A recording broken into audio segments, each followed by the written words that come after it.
Honorable Ngube, Honorable Ngube, you were disturbing me when I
Recording in progress.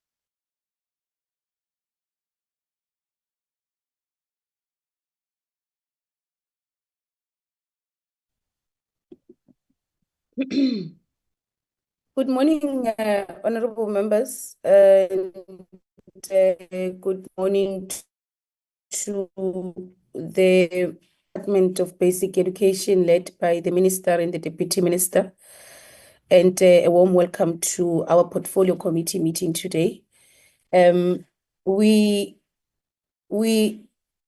I want us to start with the meeting, given the fact that we are dealing this week with the fourth quarter performance report of the department, and the expectation is that the report will be long. So if we start on time, we'll be able to have enough time to engage and scrutinize the report that we are going to receive from the department.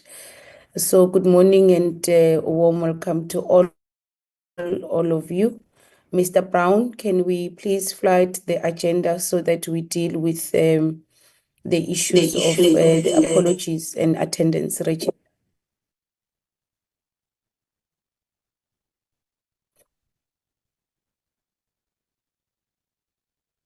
Thank you very much, honorable members. That is our agenda for today. We are going to then deal with the apologies and the attendance register before we really get into the business of today. Mr. Brown, do we have any apologies? Good morning, Chairperson. Good morning, members, officials from the department. Chair, yes, I have no apologies for the portfolio committee members. I have yourself, Honorable Lowe, Honorable Kaban Chaba, Honorable Govana, Honorable Dr. Christians, Honorable Jordan, Honorable Ngadi, Honorable Shikwambana, Honorable Komane present in the meeting. And then I think I saw DM, the Deputy Minister, on the platform, but she has put in an apology because I think she may be doing some outreach in Mpumalanga, but I thought I did see her on the platform. Thanks, Chairperson. Thank you very much. In terms of the attendance register, we do have a required quorum, Mr. Brown. Am I correct? That is correct, Chairperson. Thank you. Honorable Gaza, I see your hand is up. Honorable Gaza. Thank you, Chairperson. I'm raising my hand to say I'm in the meeting. Okay, that is noted. Any other member of the Portfolio Committee who was not mentioned want to register their presence? Yes, Chair. I'm not sure if I heard my name, Darato Ngobeni. Honorable Ngoweni, that is noted. Honorable members, we are going to honestly start with the business of today. We are receiving presentations on the fourth quarterly performance report of the department. We have received the last three quarterly performance reports from the department, and we've engaged with them. And I do hope that the robustness in the engagements of the past reports is going to apply in this meeting as well. These reports are very crucial and important for us as a portfolio committee. It's one of the critical instruments that we utilize to really conduct our oversight work.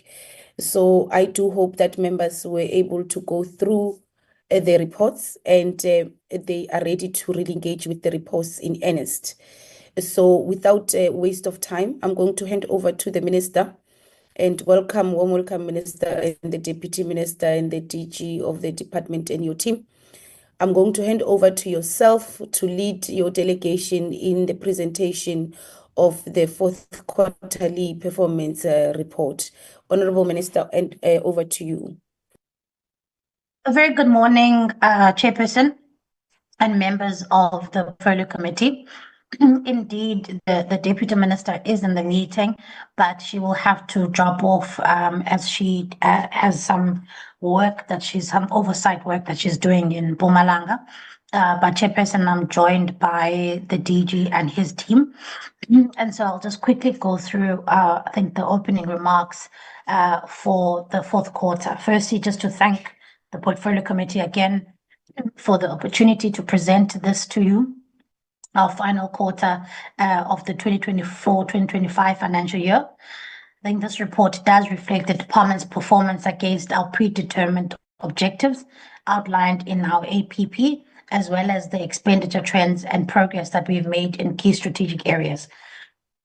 As we approach the end of the 2024-2025 reporting cycle, I think it's also important, Chairperson, that we reflect on the achievements and also challenges that we have continued to face in the system. And some of the highlights for this quarter include the successful release of the 2024 National Senior Certificate results in January of 2025, the hosting of the highly impactful education sector Lekgotla under the theme Strengthening Foundations for Learning for a Resilient, Future Fit Education System. Also, the hosting of the National Banapele Mess Registration Drive for Early Childhood Development Programs, which was officially opened by the President, which speaks really directly to our commitment for universal access to quality ECD. And also the extensive engagements across 41 districts in 4 provinces that was done by the DG and his team, which they continue to do. And these provide us critical feedback loops to inform our planning and implementation. So those really are some of the key highlights.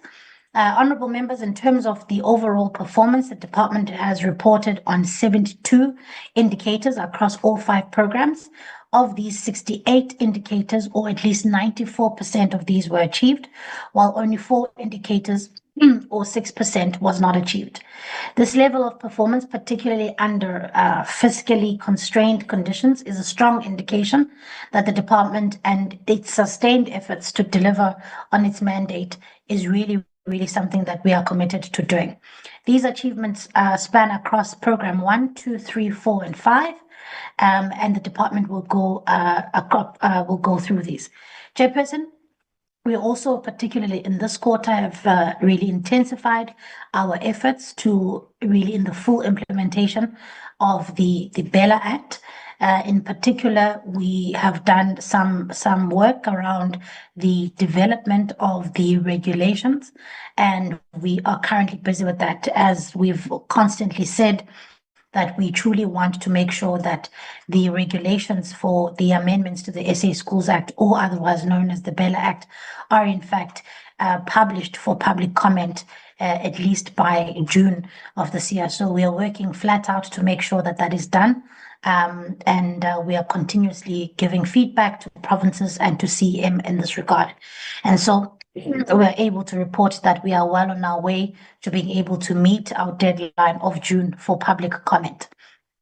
And also just as the Portfolio Committee would know, that the department has maintained its financial discipline with our preliminary expenditure reaching 32.5 billion rand, which is a substantial portion of our total appropriation for the year. We also remain committed, Chairperson, to the strategic reorientation of the basic education system, particularly as we are reorientating the system towards foundational learning, literacy, numeracy, inclusive education, and indeed the professional development of our educators. And so in conclusion, I want to thank the committee for its work around oversight and continued guidance. We can't do this work on our own without the partnership that exists of checks and balances between ourselves and the Portfolio Committee. Thank you very much, Chairperson. I'm going to hand over to the DG.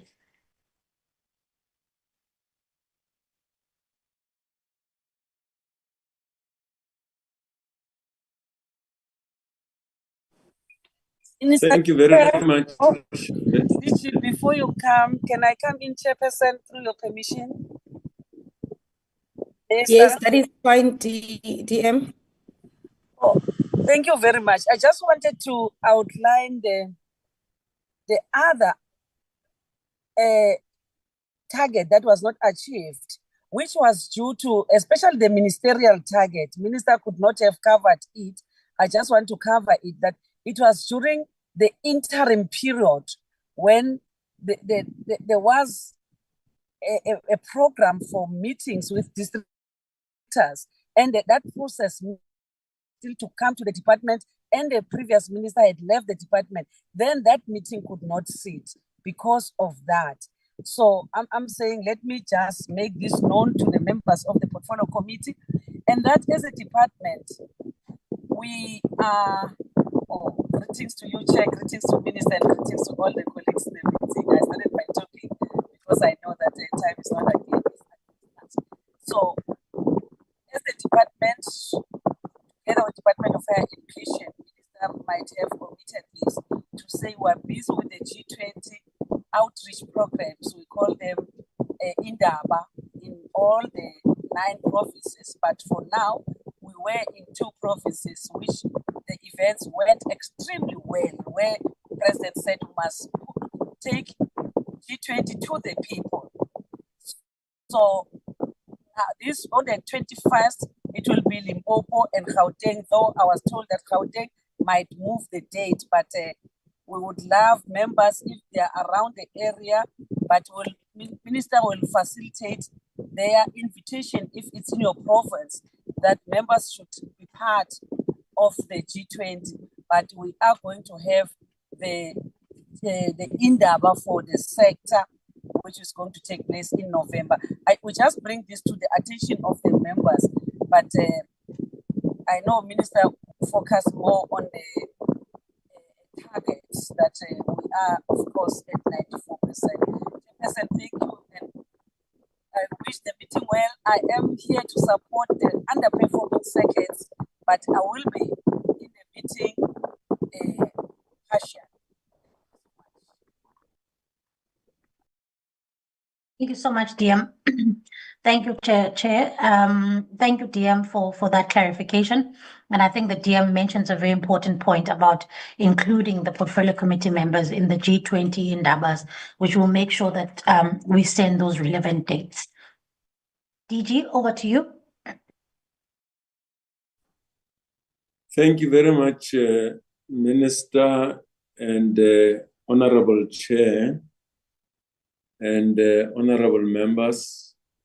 I'm trying to show my video here, Minister, but I'm battling a bit. I hope my picture is out. Thank you very much. As the Minister has given a very comprehensive introduction to our 4th quarterly report, Chair, if you allow, we would humbly request that we focus mainly on the areas of underperformance in terms of the performance information for the 4th quarter. And then in terms of the financials, we focus mainly on areas where there are changes, either increase in the allocation or decrease, so that we allow for more time for discussion, taking into account that the presentation has been shared with the portfolio committee, and members of the portfolio committee would have gone through the details of the presentation. And Chair, if there is time available, would also want to also clarify the issue around 462 schools that do not offer mathematics. But will be guided by you, Chair, if you allow for that. Mrs. Musimeri is going to do the first part of the presentation, which is giving an account of our performance in terms of the predetermined indicators in the APP. And then the Chief Financial Officer, Mr. Kuno, will then do the second part of the report, which is about giving an account of our expenditure and how we concluded the 4th quarter. Essentially, Chair, our 4th quarter performance is the same as last financial year's 4th quarter performance. But of course, there are 4 areas of non-achievement of the indicators, and the explanation will be provided by Ms. Musimehi. If you allow, I'm going to request Ms. Musimehi, without any waste of time, to start with the presentation, cover what was not covered by the Minister in the highlights, but mainly focus on areas of underperformance and what we have done to make sure that there are remedial measures in those areas. Ms. Musimehi. Thank you, Chair.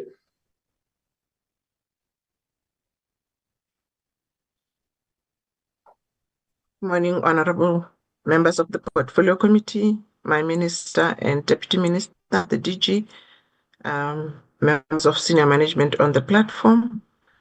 I'm going to be presenting the fourth quarterly report as indicated by the DG. Can I check whether the presentation is visible? Yes, it's visible. It's on the screen. Thank you. All right.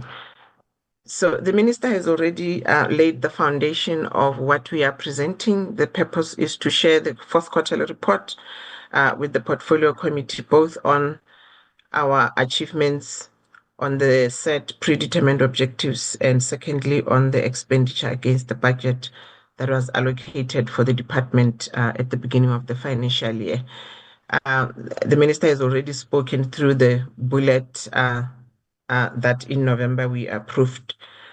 We ran a successful national senior certificate examinations, and then in January the results were released. And the Lekgotla that we held, which had international speakers and local speakers, also having some discussions on the G20 agenda as we are leading this year as South Africa. The mass registration drive that we call Banapele, which is for early childhood development, is ongoing, and there was a launch to that effect, which was officially opened by our state president on the 17th of March. And the Minister as well visited Mpumalanga early this year to continue some of the work that she had already started in 2024, visiting districts, different provinces, to go and see what is happening there as part of her orientation. And the visits by the DG have been stipulated. The visits are continuing in the districts, and by the end of the quarter, we were already at 41 districts.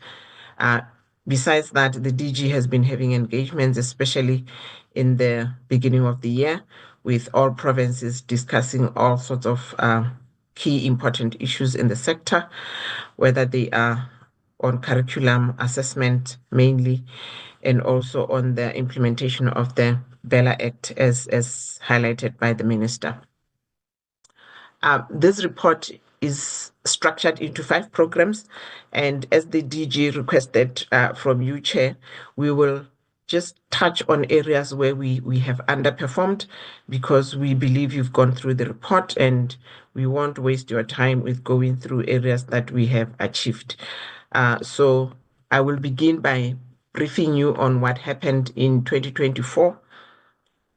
After the audit, the external audit in July, there were indicators that we revised in terms of targets because of the budget cuts, and 2 of those indicators belonged to our infrastructure program. The first one was on school building or new schools built through the ASIDI program, and our targets for 2024-25 changed from 30 to 1 target. And also provision of water, the target was originally 100 and it was brought down to 7. Second to that, we have an indicator that was revised. The indicator used to be an annual sector report, and we changed it to number of schools monitored on the provision of nutritious meals. This is about the NSNP, and now the target for the year was set at 80. These 3 indicators are representing indicators that were raised by the Auditor General as not included in the APP for 2023-24. So we got audit findings because we did not include them in our APP. As a result, we added the first one is on the revised history curriculum. It is actually a set of 5 indicators that are interrelated. So for this year, we set only one indicator to cover grades 4 up to 12. They had broken that down into grades 4 up to 7 and then 8 up to 12. And then we also have the second indicator on digitization of mathematics textbooks for grades 1 up to 3. This is an indicator that later on we will talk about it again because we did not achieve the target as set towards the end of the financial year.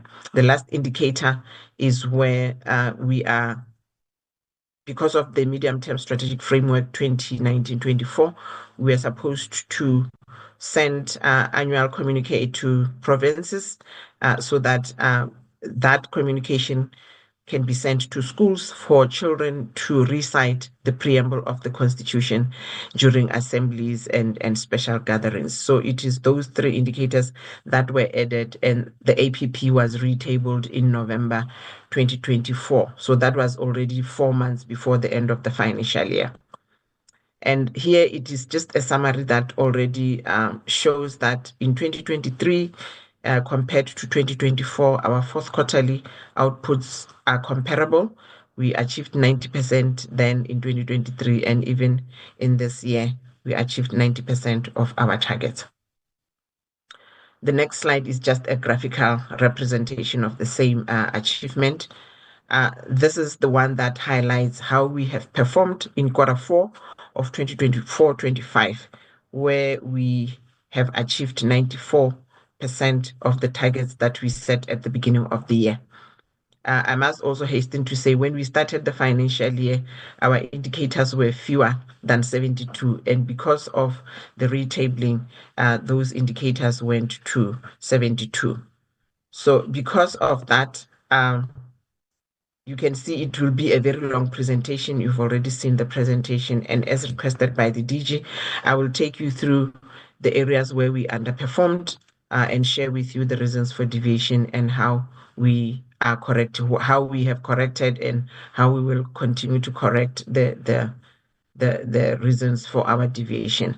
So our first indicator where we did not perform is in program 1 on the percentage of valid invoices paid within 30 days. For quarter 4, if you look at that orange bit, you can see the bolded figure for quarter 4 is 97.37%, and the raw numbers are stated below in terms of the actual invoices that were evaluated. And we therefore deviated by minus 2.3663%. And one of the reasons is that some invoices were paid late because of administrative delays from some branches. And in this instance, the consequence management was already implemented by the relevant branch, where a senior official, irrespective of whether it was his fault or admin, they received a written warning. And then the other one was caused by our infrastructure projects, where because of the end of ASIDI programs, we are busy during the year. The department and the implementing agents fast-tracked the delivery of some of the projects, and after they completed that, there was not enough money to pay for those, and we had to get approval from the National Treasury to transfer that money. The CFO will also talk about it later in the financial report. So that also delayed the implementation or the payment of such invoices. And going forward, we will ensure that implementing agents who are reporting to us do not go beyond the planned targets. And with your permission, Chair, I will go to slide 35, where we have another area of underperformance in program 2. And this is the indicator that I mentioned earlier, that in late 2024, it was added to the APP, the grade 1 to 3 mathematics textbooks digitization. We did not achieve that target because we depended on a donor to do that project of digitization. And because the MTSF, because of the AG's findings, this MTSF indication, which we already knew did not have a budget, we just added it to comply, but we ended up with now an underperformance. But from the branch, we are aware that the digitization or the workshop that was going to do that quality assurance eventually happened, but only in April. So because April falls within a new financial year, it does not help us with achieving the target. So in future, as a department, we have agreed that we will not include indicators that are not funded, because we are just setting ourselves up for failure, trying to please the AG to comply, but knowing that we don't have the funding to achieve the set targets. I will then take you again to Program 5 on slide 35, honorable members. Where we also have another underperformance. This is an indicator that the Deputy Minister highlighted to you, that we already had a target of 3 meetings for District Director Forum, which is held by the Minister's office. And because the second target that was set happened at the time when the new administration was coming into operation, that meeting did not happen. The team tried to move it to the fourth quarter to try and meet the target. It still could not meet the deadline of achieving the target within the new financial year. And currently, as we speak, we already have a new schedule of dates that have been determined by the 7th administration, and these dates have been communicated with district directors. So everything is in place to make sure we don't repeat that underperformance as indicated. The last indicator, with your permission, Chair, is on slide 59. This is in Program 5. And this indicator is about the approval of business plans for the HIV and AIDS Life Skills Education Program. This is a conditional grant, so before money can be allocated, provinces have to develop these business plans and have them approved on time.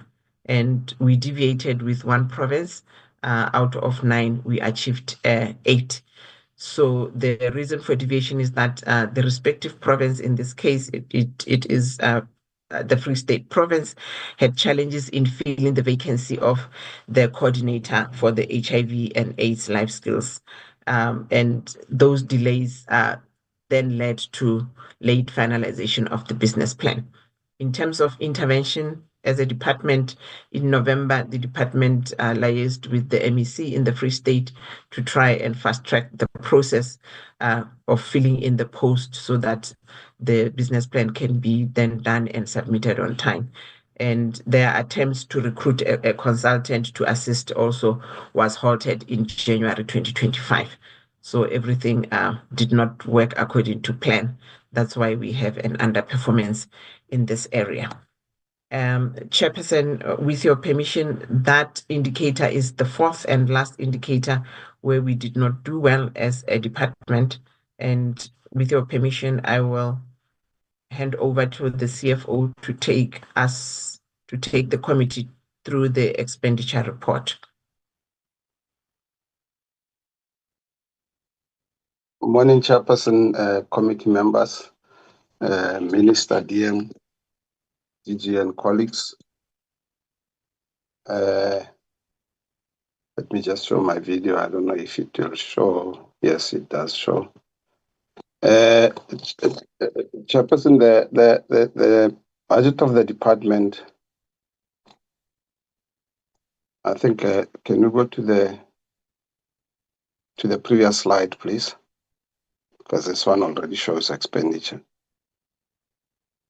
Stella, I don't know who's controlling the slides. The previous one, yeah, this one. Yeah, the budget of the department, Chair, is 32.6 billion. 85.6% of that, or 85.7% of that, is basically transfers, and that's 27 billion, 27.9 billion. And that 27.9 billion of transfers is also further divided between conditional grants, which is 26.3 billion, transfers to public entities, which is 183.8 million, and other transfers, which is 1.4 billion. The remainder, which is 4.6 billion, is the funds that we use basically to run the department.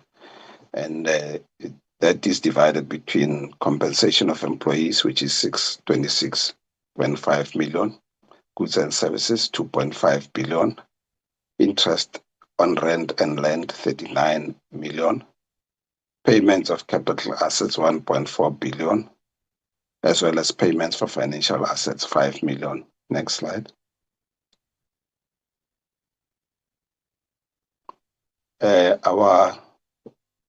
Next slide, please. CFO, I don't know what's happening. It's not moving. I'm pressing the button, but it's let me just exit and show and then try again. It was moving during your time. I don't know what's happening. Okay. Yeah, there we go. Yes, Chair. Our spending is 32.5 billion, and it's divided accordingly, along the same lines as the budget. But you'll see better on the next tables. Next slide.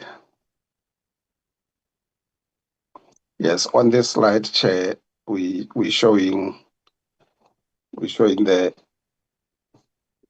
I'm struggling now myself.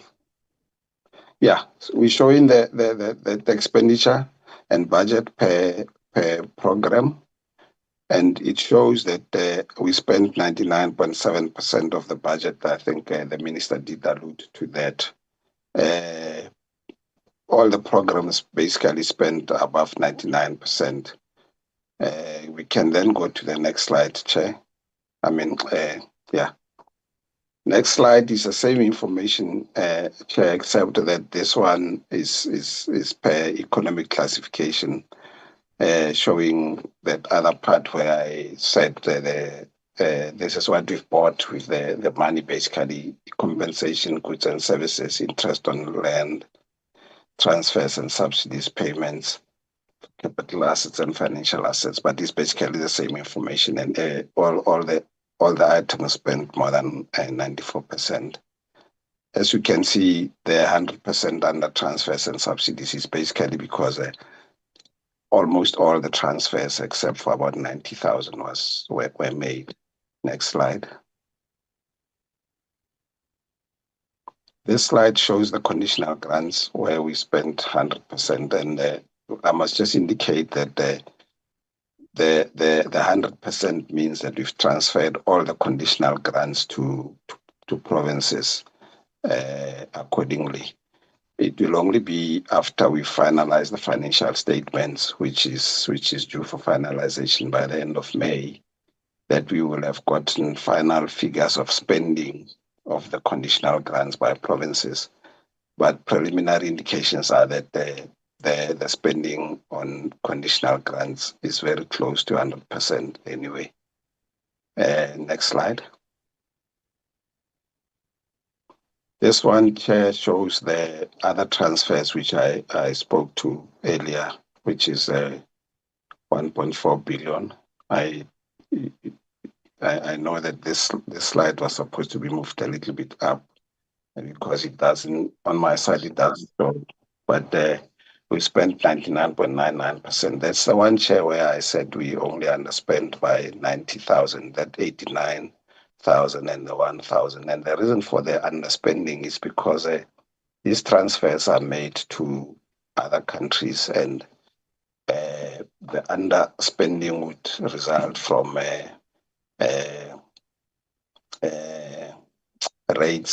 exchange rates differences. So, at the time of transferring, you would find that the exchange rate favor us. Then, in that case, we'll show underspending when, in fact, it's mainly a saving because of the exchange rate, the positive exchange rate. The next slide.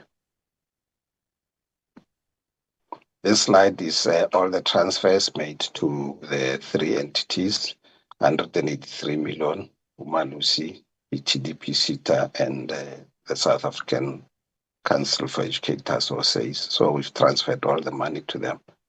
Next slide. Yeah, this is the last slide. Basically, it's the so-called ASIDI grant, the schools backlogs infrastructure grant, the one that we use for infrastructure within the department, the one that we will going forward be merged with the education infrastructure grant that provinces. As indicated, if you look there, the initial budget was 1.6 billion, 1677, and at a certain point, as Stella mentioned, we exhausted those funds, and we then looked in our budget and saw that one of the programs, the ECD program, was not, the procurement for ECD issues was not happening at the correct speed, such that the spending would only happen in the current year, not in the year under review. So we then went to Treasury to request that we sort of borrow, in inverted commas, we borrow 150 million from ECD, which will then return in the current year. So that's the additional funding we got with Treasury's permission, which then resulted in our budget going up to 1.8 billion. And out of that 1.8 billion, we've spent 1.7 billion, which results in 93.96%. I think that was the last slide. Let's just confirm, Stella. Yeah, thank you, DG, Minister, and Chair.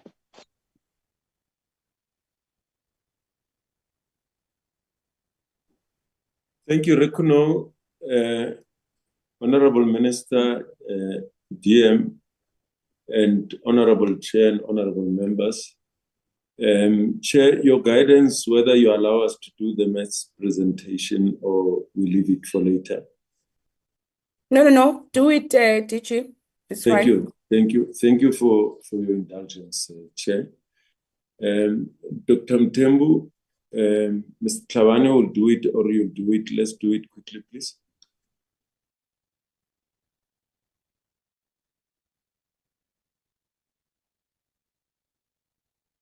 Mr. Tlhabane, the Chief Director for Math Science and Technology, Chief Director, will do it, Chair. Let's run through it, Mr. Tlhabane, quickly, please. Thank you very much, DG. Greetings to the honorable members. Slideshow.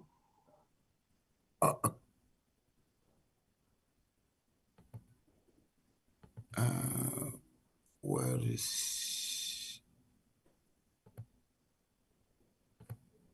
is it on slideshow now, DG? Not as yet.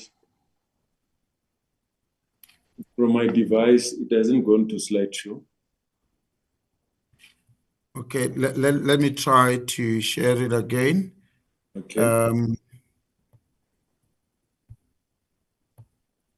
And in the meantime, greetings to the honorable members of the Portfolio Committee. Greetings to my minister, the DM, as well as the DG and the senior managers at the Department of Basic Education. I've put it on slideshow on my side. I'm not sure, DG, whether is it on slideshow? No, Chair, on my side, it's not on slideshow, but maybe we could go through it. Can I proceed? Chair, can we proceed?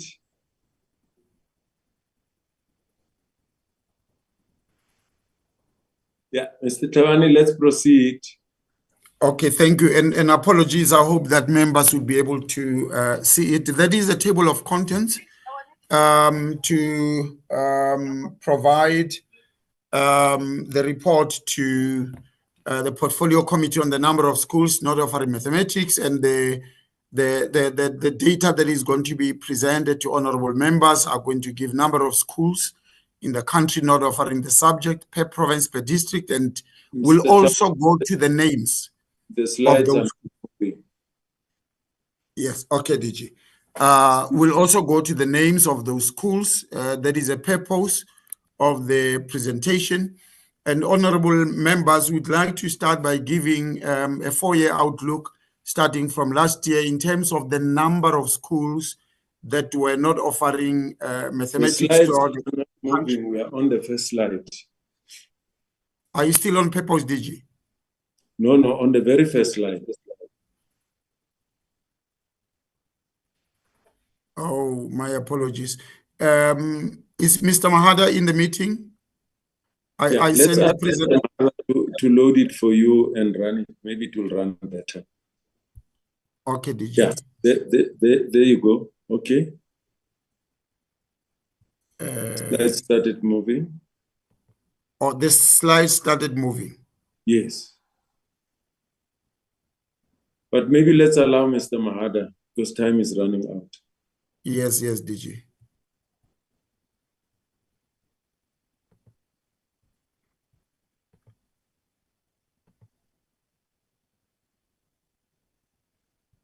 Okay, let's do slideshow.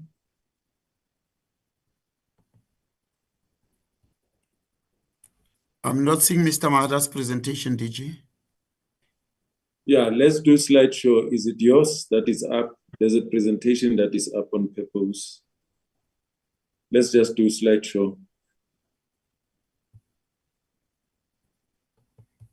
Chairperson, it's Llewellyn. If I may assist, if the gentleman can remove his slideshow, and I can try from my side, it might assist.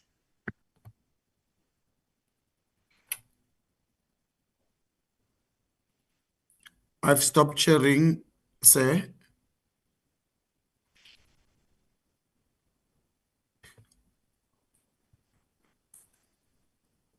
Great.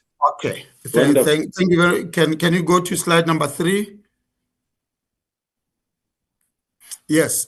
Here we are giving members an outlook of the last 4 years so that honorable members can have a widened view of the challenge that we're dealing with in terms of number of schools that are not offering mathematics. At the point where it is not showing on my screen, there is a part that is not showing. It shows that the number has been in the 400s for the last few years. In 2021, it was 473, 2022, 463, 2023, 462, and last year it was reported to be 482. Next slide. The next slide gives you the number of schools not offering mathematics per province. That is a provincial breakdown of the 482 schools. Members would see per province how many schools are not offering mathematics. Next slide. In the next slide, we're trying to make meaning of the number 482 so that members can understand where these numbers are coming from and what they are made up of. Point number 2 there, it says this number 482 includes 10 technical high schools that are offering technical maths, and they are not offering mathematics. Because they are not offering mathematics, they've been put in the list of schools that are not offering mathematics. But we would like members to understand that these schools are in the place of mathematics, offering technical mathematics. It also includes 10 special schools. And members need to understand that unlike other schools where learners are offering 7 subjects, in special schools, learners are offering 5 subjects, reducing the number of subjects that learners may offer, and this may impact on the uptake of the subject, which is mathematics, 1. 2, the cognitive demand of the subject make it difficult for learners in special schools to offer this subject. But the number 482 includes 10 of those schools. And then reducing that number 482 to the 462 that we are talking about in the last few days in the media. And these 462 schools are only offering mathematical literacy. There is no mathematics, there is no technical mathematics in these schools. Out of these 462 schools, members are advised that 427 of them, when we analyze the learner enrollments in these schools, were found to be small and non-viable schools. Some of them multi-grade schools, farm schools, schools that had less than 69 learners in grade 12, making it difficult to create two classes, one for mathematical literacy and one for mathematics, because policy dictates that a class is a class if it has at least 35 learners. But we know that sometimes we push it down a little bit where learners are willing to offer a subject, but policy says 35 learners. That is why we use the benchmark of 70 learners in a grade. If a school has 70 learners, then that 70 could be split into two schools. The next slide, please, so that I run through. The next slide presents now the provincial reports per district, informing honorable members of where these schools are, in which districts are they. In the Eastern Cape, we've got 97 schools that are not offering mathematics, and you'll see that Alfred Nzo has 2 such schools. Amatole West has 38 of such schools. Next slide, please. Free State has 14 schools that are not offering mathematics, not offering technical mathematics, and that is a provincial breakdown with Moteo leading at 3, in fact, Harip leading at 7, and followed by Moteo at 3 schools not offering mathematics. In Gauteng, we have 32 schools, and the numbers in each district are quite small. 1 per district, 2 per district, a few with 4 schools, and some with 5. And would understand that Gauteng, being a very big province in terms of the number of schools as well as the number of learners, this number is relatively or comparatively low compared to the contribution of other provinces. KwaZulu-Natal has 136 schools. It should also be noted that KwaZulu-Natal is the biggest province in the country with the highest number of schools. Now, the 136 must be seen in context to understand that it is 136 compared to quite a large number of schools that are delivering education in the country. And that Pinetown with 14 schools, Ilembe with 17 schools, and you will see that the numbers are comparable, but Amajuba with the least number of schools offering or not offering the subject. Limpopo, 78 schools. The numbers are comparable if you look through all the districts. Coming to Mpumalanga, there are 12 schools. Next slide.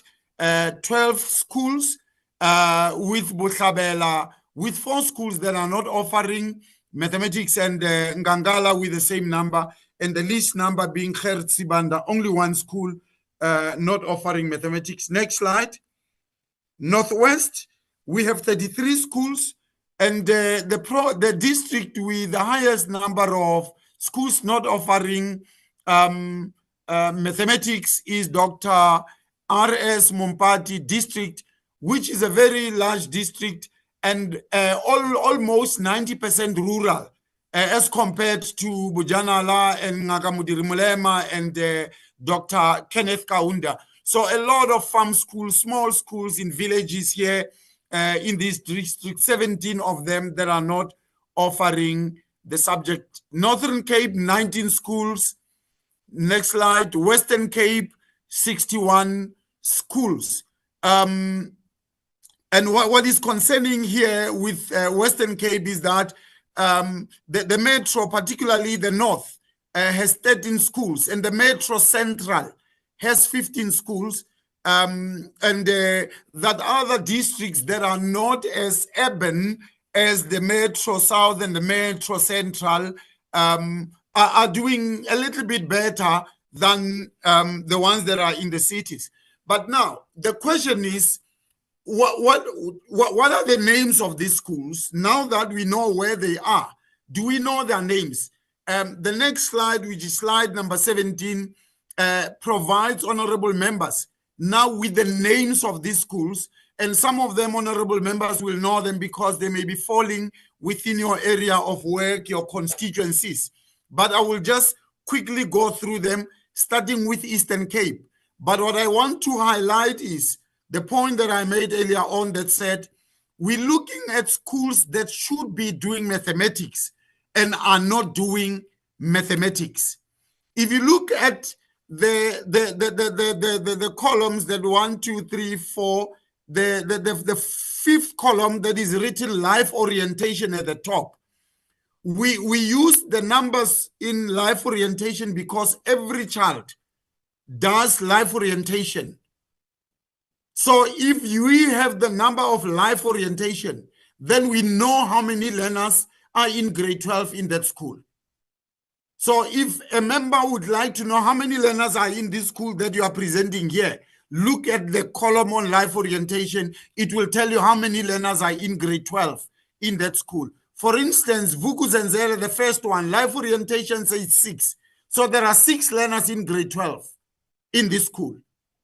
And all 6 of them, the next column, are doing mathematical literacy. And you will see the next column for mathematics saying 0, meaning no child is doing mathematics. But that 0 in maths, you will see it in all the schools that we will be presenting now because none of them are offering mathematics. But I wish to draw attention of honorable members to the last column, which is technical maths. There are numbers in other schools that indicate that this school is offering technical maths. And most likely they may not be offering mathematics because they're a technical school and they're offering technical maths. But there are other technical schools that are offering both technical maths and mathematics. Others are offering both technical maths and mathematical literacy. There are learners who are doing maths lit, and there are learners who are doing technical maths in the same school. Now, schools that I have highlighted in yellow, I am drawing specific attention to honorable members to say, please note the learner enrollment in this school. The first one being Mbumbazi Secondary School. The life orientation number says 131. It means we've got 131 grade 12 learners. And according to the benchmark that we said, if they have 70 or more learners, this school should be offering mathematics. This school is having 131 learners in grade 12. The next column, all of them are doing mathematical literacy. The next column, none of the 131 learners. Let's move faster as we provide more details. Okay, DG. None of them is doing mathematics. If we move to the next slide, we're still on the Eastern Cape. There is a school, Newtown High School there. We believe this school should be doing mathematics because it has 80 learners. But all other schools, you'll see that there are small schools with small numbers, 14 learners, 13 learners. These numbers don't even constitute a class according to policy. They are small and non-viable schools which should be matched. The next slide, there is no school that has 70 or more learners. Next slide, we've got about 4 schools in Nelson Mandela Metro. And this is a metro. We believe that there are teachers in these areas and that these schools should be offering mathematics, but they're not offering mathematics. All learners are offering mathematical literacy. This slide, the next one, where I highlighted in blue, these are technical high schools. You will see that almost all of them have numbers on the last column of technical maths, but they'll be doing other maths or mathematical literacy as well. There is a school there, Sarah Bartman, in Sarah Bartman, Ashaville. This school should be doing mathematics and it's not offering mathematics. In Free State, all schools in Free State are small and non-viable. None of them would be able to create a class for mathematics according to the post-provisioning model. Gauteng, the same picture with Gauteng. All of them are small and non-viable, but there are some technical high schools that have been included in the list that has schools that are not offering mathematics, but Gauteng does not have a school that has sufficient numbers for them to be able to offer mathematics. KwaZulu-Natal, the first slide is showing us a technical high school there. The next slide, all these are small and non-viable schools. The next slide, all of them are small and non-viable schools. The next slide, there is a school there, Esther Payne Smith. It has 75 learners. We believe it should be offering mathematics, but it is not offering. The next slide, there are two schools on that slide, one with 81 learners, another one with 135 learners. The next slide, there are two schools. The rest are small, 98 learners and 151 learners. The next school is 161 learners, and that is Magubu Lundu school. And this school should be offering mathematics and is not offering mathematics. Coming to Limpopo, Limpopo, the first slide, there is no big school. The next slide, all of them are small and non-viable. The next slide, all of them are small and non-viable. And the last slide with Limpopo, all of them are small and non-viable. In Limpopo, we don't have a school that we say this school should be offering mathematics because of the learner numbers in that school. Mpumalanga, there is one school in Kangala with 124 learners, all of them doing maths literacy and none of them doing mathematics. In Northwest, the first slide there is pointing us to 3 schools. The next slide, there is one school in Ngakamudiri Mulema, and the other 2 schools are technical high schools. In Northern Cape, there is one school there, School, Antam, 82 learners, and the next one, which is School, Rietfontein, with 96 learners. There are 2 schools in Northern Cape that are supposed to be offering mathematics, and they are not offering. The rest are small and non-viable schools. The last province, Western Cape. This is where our problem is. Members will note that on this slide, the first slide in the Western Cape, we already have 6 schools that should be offering mathematics and are not offering mathematics. Grondal, the second one, they have an enrollment of 201 grade 12 learners. And none of them is doing mathematics. All of them are doing mathematical literacy. If we move to the next slide, the picture is the same. If you move to the next slide, slide number 3, the picture is the same. It's all yellow. And these schools are in the metros. If you move to the last slide, the same picture exists with 126, 137, 169 learners. All these learners do mathematical literacy. The bulk of schools that are supposed to be doing mathematics and are not doing mathematics are found in one province.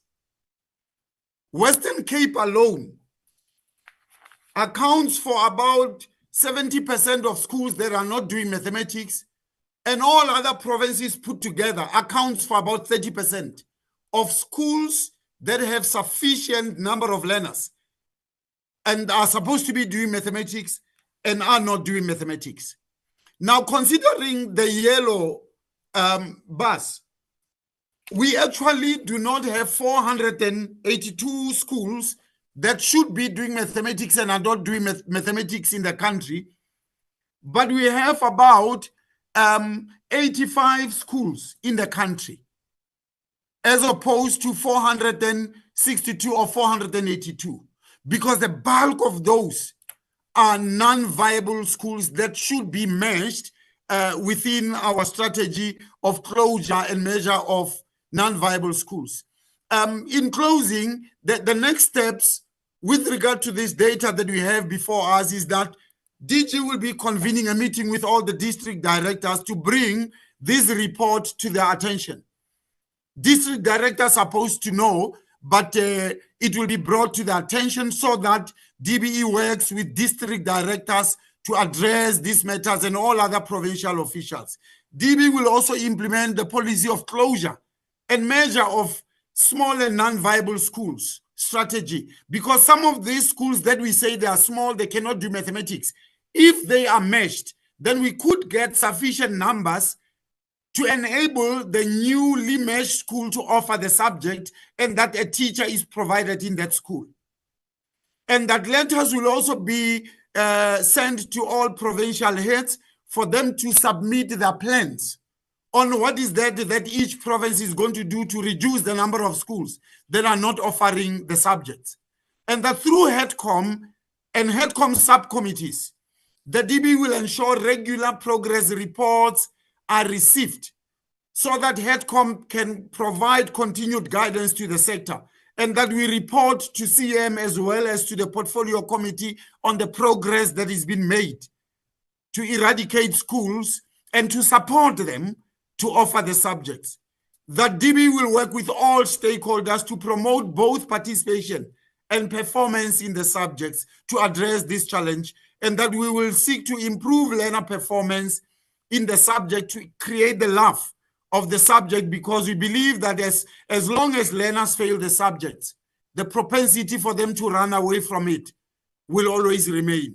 But if they pass it, the likelihood of them offering the subject in the next grade will be with us. I recommend that the portfolio committee notes and discuss the report of the number of schools not offering mathematics. Thank you, DDG. Thank you, DG, and to the Minister. Thank you, Rethabani. Thank you, Honorable Chair, Honorable Minister, honorable members of the Portfolio Committee, for affording us the privilege to also run through this report. Over to you, Minister. Thank you very much. Thank you very much, DG, and thank you very much, team. Chairperson, that is it from our side. And thank you also for allowing us the opportunity to have an explanation or to present to the portfolio committee around the issue around maths and its offering at certain schools. As you can see, that the issue is not choosing to not offer maths, but rather the unviability of most of these schools. Chair, we are happy to take questions. Thank you. Thank you very much, Honorable Minister, and the DM and the DG and the team that made presentations to the committee. Honorable members, you've received the presentations. I'm going to now note hands that want to engage with the presentations, the fourth quarter performance report, and also the update. And I want to thank the department for being proactive in preparing a that has been a matter of concern on public platforms. So thank you for that presentation. Honorable members, I'm now noting hands that want to engage with the presentations.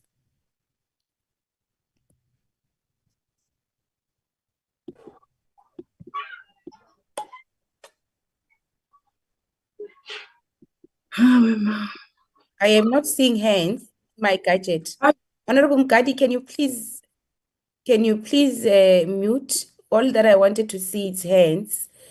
But of course, I'm not seeing hands on the platform. Okay, I see the hand of Honorable Ngobeni. That is the only hand that I'm seeing on the platform. Honorable Chair, it's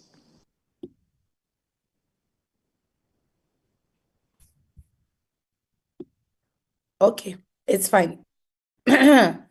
So it's Honorable Ngobeni, Honorable Mgadi, Honorable Lo, Honorable Komani, Honorable Shikwambana, Honorable Gaza, Honorable Yordan. Yeah, Makakula. in that order. Honorable Ngobeni, Makakula. Honorable Makakule. Please. Yes, you're noted. Thank you. Honorable Ngobeni, you can start. Thank you very much. Good morning, colleagues, and good morning, Chair. Good morning to the officials. I do apologize. There is work being done in the office here, so if you hear knocking, just know that that's what's happening. I hope it's not too loud for the members. I want to say thank you for the presentation, particularly on mathematics. The presentation just given. I want to zoom in, Chair, on policy and what the department's plan is. I mean, I heard Ndade speaking about provinces, different provinces, particularly, of course, some of us are interested in a place like the Free State, where most schools are non-viable. What does the department plan in terms of, or does the department in fact plan to revise this policy, that considers the number of learners as non-viable? Because what then happens to those students who are, mathematically astute, but they are in these so-called non-viable schools? Because, mathematics is a critical subject, particularly for those learners who wish to pursue tertiary education. Should this small school status override a learner's right to a quality education that includes mathematics? I also wish to have the officials perhaps zoom in on the districts and provinces that are worst affected by this, and how it is that the department plans to redress this disparity in mathematics. Because I doubt that, in fact, I don't doubt, I know for sure that if in fact South Africans, and particularly our young people who are going to become the future of tomorrow, if they are unable to perform or access quality mathematics, what is the plan really going forward? And the viability of this small number issue is a problem from where I am sitting. I also want to know what proportion of these 400 plus schools are in rural areas versus urban areas, and what does this say about geographic inequality in the education system? I am surprised. I thought we had done away with farm schools. I'm hearing that we still have those. How is the department treating farm schools? It would be interesting, Chair, for this committee to have a look at what is happening at these farm schools. And then finally, let me ask the question of equity and access. How does the exclusion of mathematics in these schools impact particularly Black and colored learners and in the historically disadvantaged communities? I dare say that my sense and the work having been done by this department over the years, Indian learners are slightly less affected by this. Can I have the department confirm that assertion or dispute it if at all there is such a thing? I think that I'll leave it there for now, Chair, and then I'll circle back once we get the second round, so I can give other colleagues an opportunity. Thank you.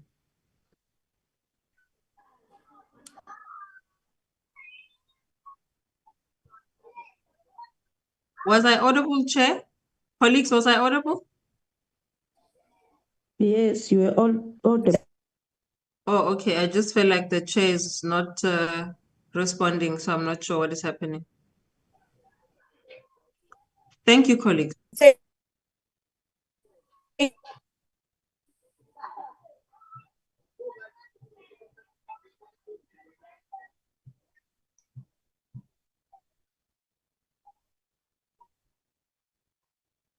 Mr. Brown, it looks like the Chair is struggling.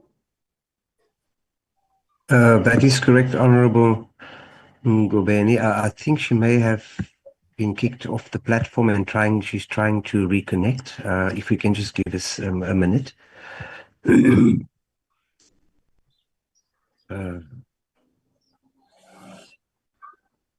I'm just wondering, while we are waiting for chairperson, if we can maybe just nominate somebody just to act on her behalf until she's back on the platform, to save on time.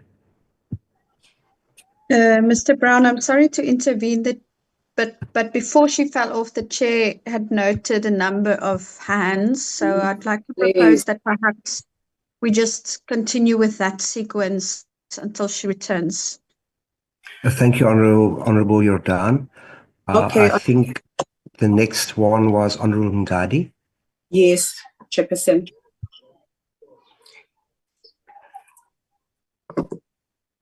Please go ahead, Honorable Ngadi.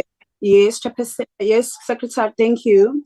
I'd like to greet all honorable members of the Portfolio Committee and greet all protocol observed. And then thank you for the presentation. Secretary, the so-called GNU is reintroducing Bantu education as Hendrik Verwoerd, Prime Minister from 1958 to 1966. Informal says, what is the use of teaching the Bantu child mathematics when it cannot use it in practice? That is quite absurd. Education must train people in accordance with their opportunity in life, according to the sphere in which they are life. Verwoerd was at least honest about his hatred of the black child. The so-called GNU is driving an apartheid education system. Even if we are to check how many children from the predominantly white private education take mathematics compared to government school, we'll see that it's apartheid. And Bantu education all over again. Let's ask the department to give the matric maths enrollment between private and public school. And why is the so-called GNU destroy the future of our children? What can you study in this fourth industrial revolution era without maths? The presentation indicates that at least 462 schools across the country offer only mathematical literacy and no mathematics or technically mathematics at grade 12-11, with 427 of these classified as small and non-vulnerable due to having fewer than 70 learners.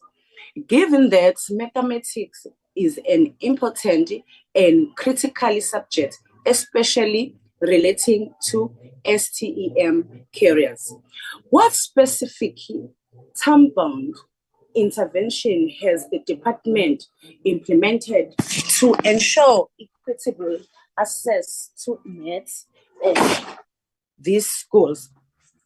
Considering this shortfall represents nearly 10% of high school nationally and signaling a system failure to prioritize core curriculum subjects in the underserved communities.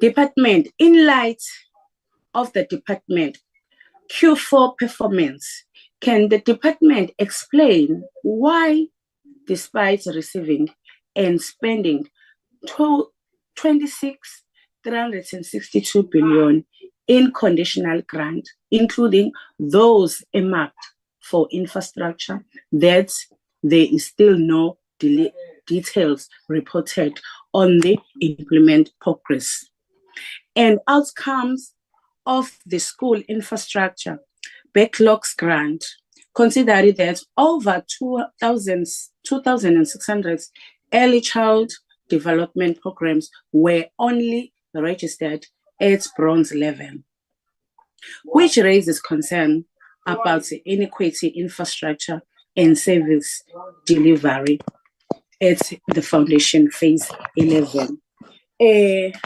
Another thing, Minister of Education, kodwa isihluku esingaka kulabo thisha abakwa grade R abakusakwingcindezi yokuholela imali engaphelele. Labo thisha esikhuluma ngabo banama qualification okufundisa. One, nibaholela vele imali engekho encane, 8,000 something.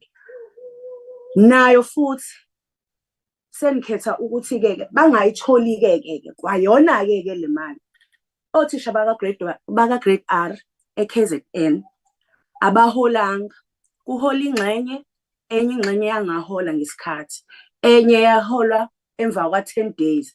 Abanye kuyimanje njengoba sikhuluma abaholile, fanele bahambe futhi abanayo imali yokugibela, fanele baboleke imali. Yini kodwa isihluku esingaka ukuthi udepartment under your leadership ukuthi lesize engalungiseki, because lento besenivele seniyikhulumile ukuthi kunothisha abawu 2000 eKZN abangeke baze bahole. Yes, kuyenzeka. Ayibanga khona nje indlela engenza ngayo ukuthi while besa kule ngcindezi vele ekusafanele niyilungise no department, still futhi niphinde futhi nibancintshekeke kwayona ke le mali. Minister, ake nizame umzamo eKZN akuhle phansi bobuholi obulidwa wena as a Minister of Education. Ngiyabonga. Ngiyabonga, Chairperson. Thank you.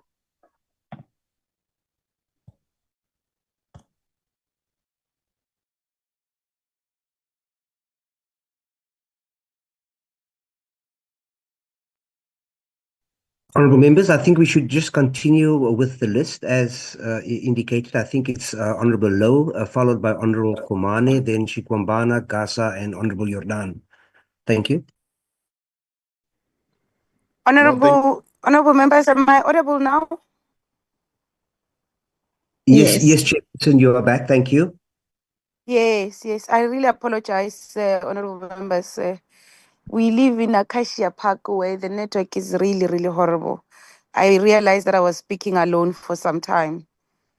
Honourable Mgadi, were you done?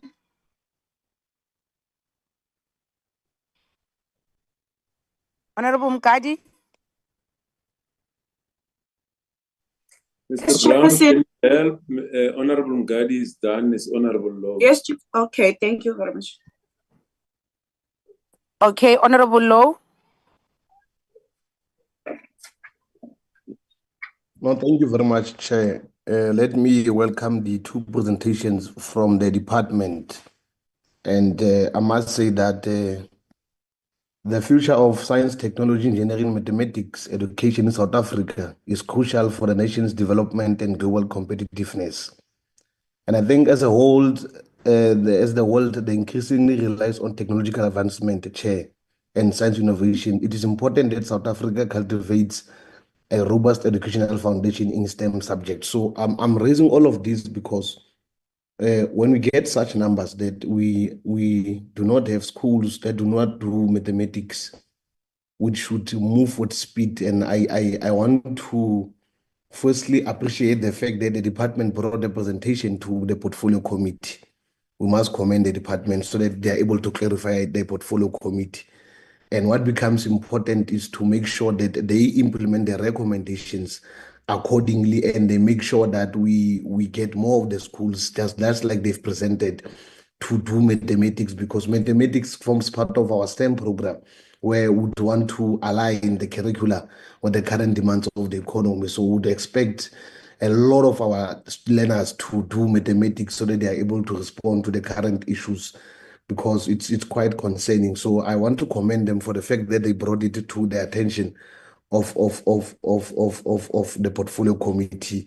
And then I don't have much on the Q4 because much as you see the presentation of Q4, Chair, the department has performed more than 90% out of their targets.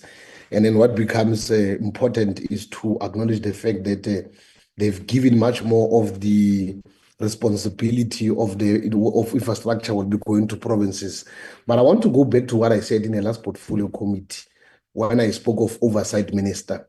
And I think it is important that you understand me, because as I was not satisfied and I was not happy with how you responded. And I think you did not listen properly. When I spoke of the department playing its oversight over provincial departments, I was speaking on the grounds that we've got various legal frameworks that guides us. And then if you look at Section 29 of the Constitution, it's clear what is expected from us as the department. And then you go deeper in the Constitution. As you go there, you'll go to Section 146, where it gives powers to national government to intervene in provincial matters if provincial legislations or policies are inconsistent with the national legislation. So I'm raising this because the department would have said to us in their presentation to mathematics, would have not been aware of the schools that could have not been offered mathematics, but we are going to make sure that they offer mathematics back. It takes you back to the National Education Policy Act. That speaks of the oversight that the national must play to the policies and guidelines that the provinces must follow. So I raised it, Minister, because I said that you've got intervening powers. If provinces fail to meet obligation under the Act or national policies, the DP has authority to intervene, which may include providing support or taking corrective measures, because you can't give people money or you can't preside over money and say, no, the premier. So I'm raising it in that so that when you come here, there is correlation, there is integration and collaboration as to how you deal with issues of the department. That's why today you are presenting to us to say the most of the targets that we would have wanted to fulfill, we are taking them to the provinces. That is why we could not, or that's why today I'm glad that the department in the fourth quarter presentation, it seeks to say we could not have put this in KPI because there's no budget. So that's what we want, so that we are able to work together and agree that at the midst of where there's no money, we should agree that the department has made provisions towards all of these things. So mine, I want to welcome the fourth quarter performance, and then I think the department must continue to make sure that they work hard in terms of how they deal with other quarters, so that we are able to attain a better education for our kids and for our learners. Thank you, Chair.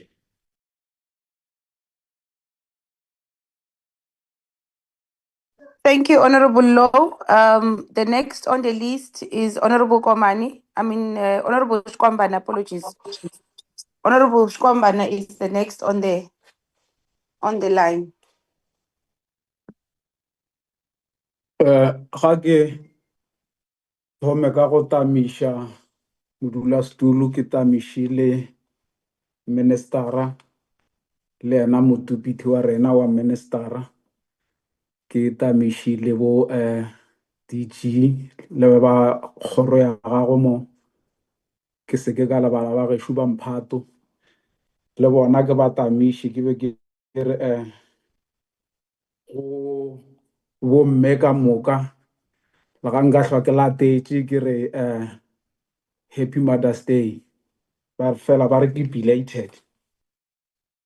Re a leboga bomme batswadi ge le kgonne go gopolwa le kgone re sa riala re Happy Mother's Day.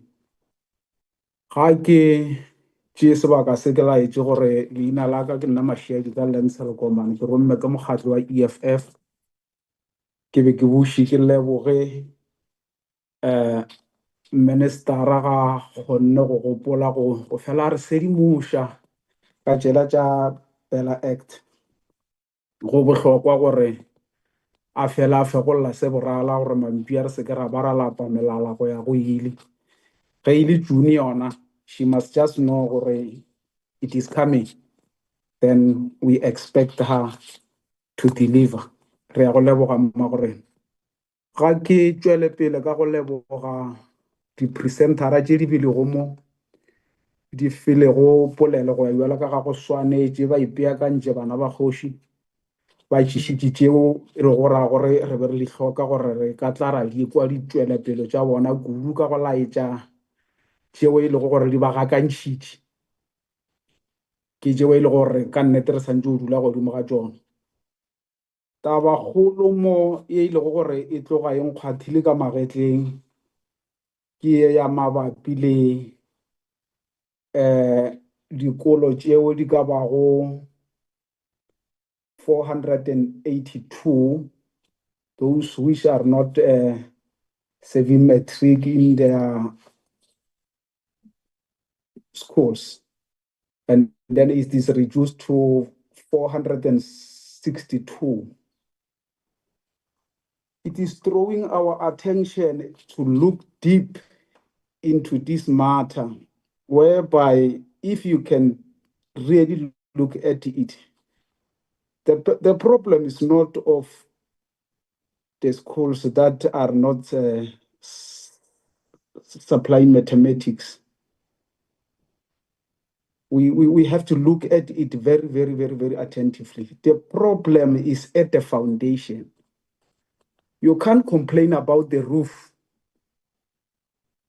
that it is not spirit leveled. That it shows you a flying course. And when we want to trace the flying course, you definitely have to know your foundation was not right. In which now, when I'm on this issue, we can see that we have to go back to our round tables and then check what is the problem. We are here actually swimming in the pool of apartheid. We are still giving our children what was designated by whites to make sure that we don't prosper on prominent things or on important things. Then so we just build on wrong foundations. Our problem here, it is actually displaying that even schools that have the capacity of children that should have been divided into two to have math literacy and mathematics, even a technical maths. They are not doing that. Look at the Western Cape.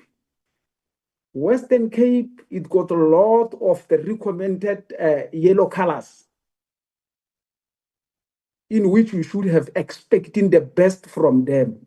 But still, it's still the same compared to Limpopo. That got none. For information, in most cases, if you can just dwell on asking you questions that we know the answers, it is useless. Let us just tell you what to do or what to try to do or where to consider. Because we mostly ask you questions and it's the same question of the whole quarters, but the answers are not there. For the point of Limpopo not having that yellow colors, you said the problem will be solved if you measure schools. What will it assist you if you measure schools while Western Cape have the same number, but they don't have the metric, the mathematic math class, only literacy? Then so even if we can match schools, it is clear that we are not going to resolve this problem. We are still going to swim in this problem because we seem like we are enjoying it. We dwell nice in this problem. And we don't see any problem, actually. Because if you can see in Western Cape, it is equals to the standard to serve what you have illustrated here as what can be done if we have 70 learners that can be divided into two classes. Then so we will ask you to go and look your foundation. Your foundation is not right. It's not designated in a manner that we are preparing our children to be on a mathematical level. You only continued with the manner that the white people prepared us to be in a math literacy. Actually, Bantu education is still swimming with us. Then, so until we correct that, is whereby maybe we will get solution, but not this promotional confusion is tabled here by Mr. Tawani. We thank you, leadership, for at least making us aware that we are going nowhere. Then so we have to be specific, because we can see that there's nowhere we are going as far as you compare Limpopo and Western Cape. And then on the other thing of the school infrastructure and maintenance, the previous meeting are still looking similar to this one as far as we are talking about the budget, what quarters here. Last time we talked about schools that are not complete, schools that need maintenance, but we still don't have an answers. We still don't have a report from the very same people who should have been answering us. I want to remind my DG here. He last time promised to do follow-ups on matters that we raised. And ngwana kgoši o bolaetša le mahlong o ka re o kgwathegile o kwele bohloko, and a bolaetša o ka re o tlo re tlela le tše kaone. Re duma go kwa gore a na dikolo tšele re lekile go di laetša gore di na le di-problem, o tla kae ka tšona. For an example, again, in Vembe, we have a school that called Rivuye High School in the village called Valdezia Village. It's in Vembe. The problem of toilets, there is a mobile toilet there that the department is paying 15,000 per month. But the toilets are not used or utilized. Why? Because are not serviced. And that school have 888 children. But when we talk about budgets here, we are including this school. That is only flashing the departmental money out for nothing. Our children are not benefiting, are suffering, and then it's only teachers who are enjoying the flashing toilets at that school. It is not wrong for them to enjoy that right, but school is for our children. How can you expect a child to listen to you while he can't relieve herself anywhere, or he can't even know where can she go or he go and relieve herself? Then so you expect her to listen to you very attentively. It can't work. And then on the presentation about this budget, we experience a lot of corruption, like the one in Mpumalanga the previous days ago. But we don't hear where the department is highlighting on the issues of corruption, and then how do they finally dealt with that corruption. We only hear about those who have been late to pay their companies or some source of that late payments. But where is it of that one of corruption? Because you know you have it. You have corruption. It is even on the map, and we even have to go and attend it. But when you talk about your budget here, you don't mention any. And so we are looking forward to be well clarified about everything.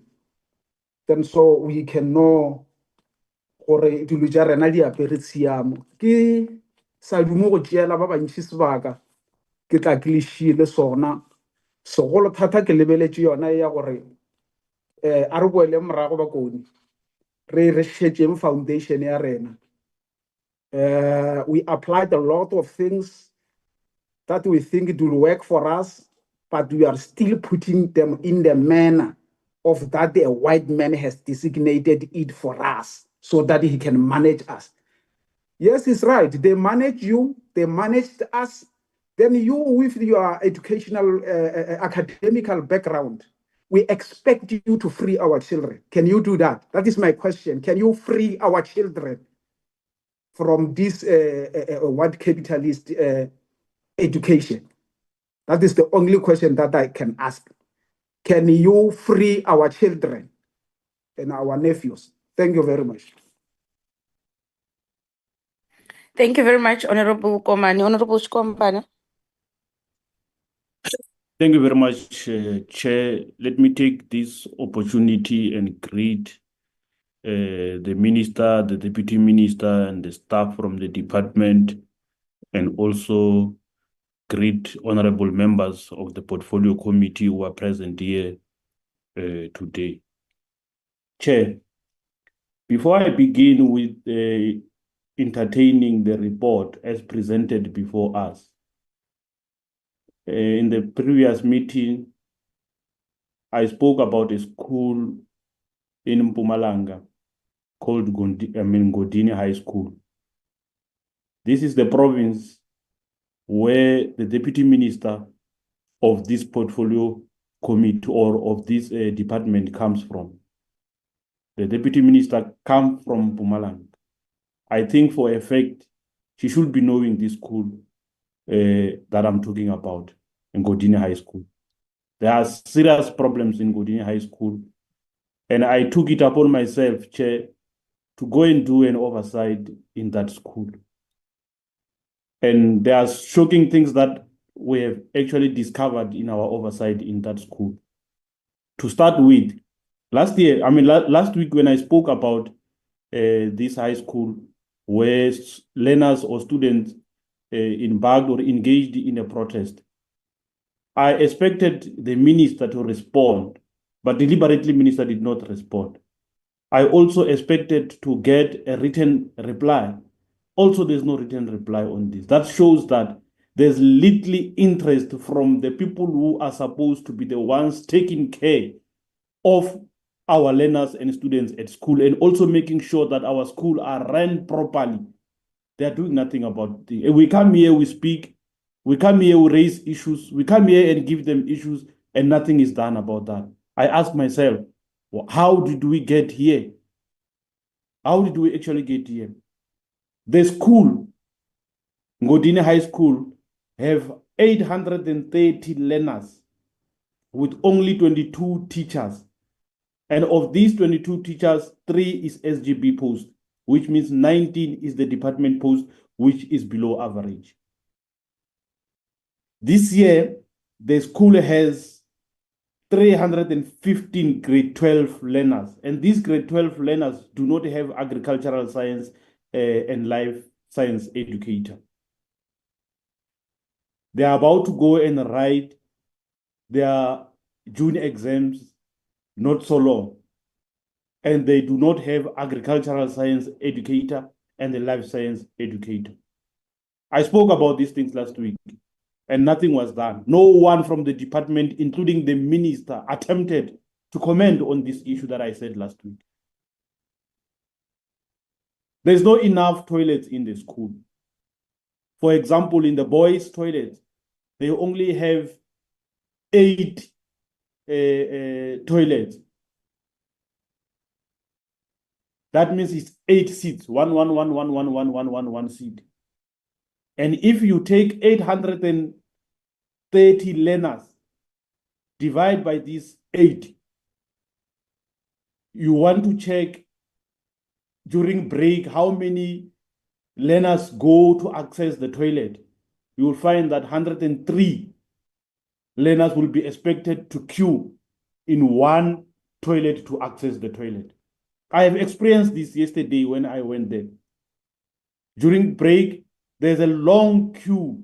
Students are crowded by the toilets, wanting to access the toilets, but they can't. To an extent that some of them, they wait for the break to finish until they go back to classes, and then they disturb classes and move out from the classes and go back to toilets, because now at least there's no queue there. They can be able to access the toilet. Nothing is said and nothing is done. And we come here and present these things, as members of the portfolio committee, having played our oversight, and no one takes us serious. In that school, Ngodini High School, there's only one security guard at the school. And this security guard is provided for by the SGB. And there's no fence in the school. I don't call that thing that which I saw there a fence, because one can even access it without even going to the side of the gate. So I don't call it a fence. The principal is accused of a number of offenses. And it came to my attention that the department in the province is aware of these offenses and they are doing nothing about it. There's a security company by the name of Sangoba Security Company that is contracted with the school for the past 2 years, paid, yet no services are provided. Only one security guard that is provided for by the SGB. But the school is paying a security company there. And there's no work the security company that is paid by the school is providing. The financial officer of the school does not have records of the books. Everything revolves around the principal. The grade 12 learners are paying 1,800 per learner for their camp so that they can get food when they are at camps. But there's no food provided for these students, while they are being made to pay 1,800, a money that comes from parents who are people who do not even have that money, but sacrifice to give the school 1.8, but nothing for that 1.8. They can show that this is what is actually doing. The learners still continue to have no food during camps. The principal did or does all the school-related transactions, and he only, he does all the school-related transactions himself. There was no SGB there. The SGB was only appointed 2 months back. Before that, everything revolves around the principal. The principal was the one involved in all school-related transactions. The principal in the school appointed a personal assistant who's not known by the school or the SGB. And this person also go to class to teach English on behalf of the principal with no proof as to whether this person is a qualified teacher or not. How on earth that can happen, Minister? And we are presenting these things. Nothing is being done. So it's a shame, because I was expecting to get at least answers from you, Minister, with regard to this school. Food parcels of the school there that you are always giving to the school every month there, they get missing. And the principal is the only person who's in the access of the kids without break-in, without anything. When they come to cook the following day, they left food, everything is fine there. But when they come the following day, there's no food. The principal tells them to say they must go and buy food there by Boxer. Food always gets missing like that. And no one accounts to that. The principal now, as we speak, after the learners or the students have protested, is under suspension. He is suspended, and also among issues that which is actually accused of is sexual harassment. I also encountered with some of the students there. Clearly said the principal goes around touching these kids, proposing these kids, is even going to an extent of dating these kids there in the school. So our kids go to school to learn. They find a principal who, when he sees these learners, he sees someone to date. He sees someone to flirt with. And I'm so worried because the report that which it was presented before us here today, it says the minister went to Mpumalanga and had a meeting with the Department of Education in Mpumalanga.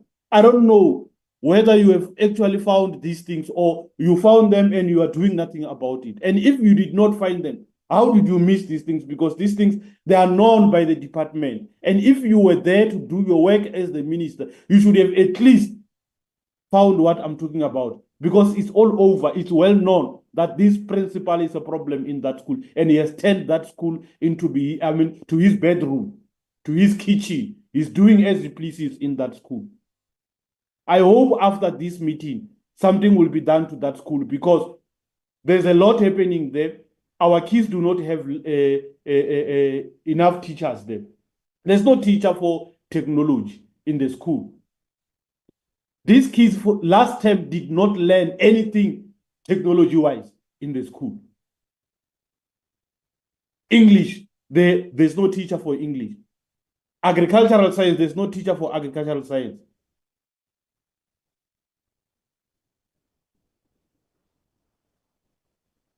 And we're expecting these kids to perform better and also produce good results.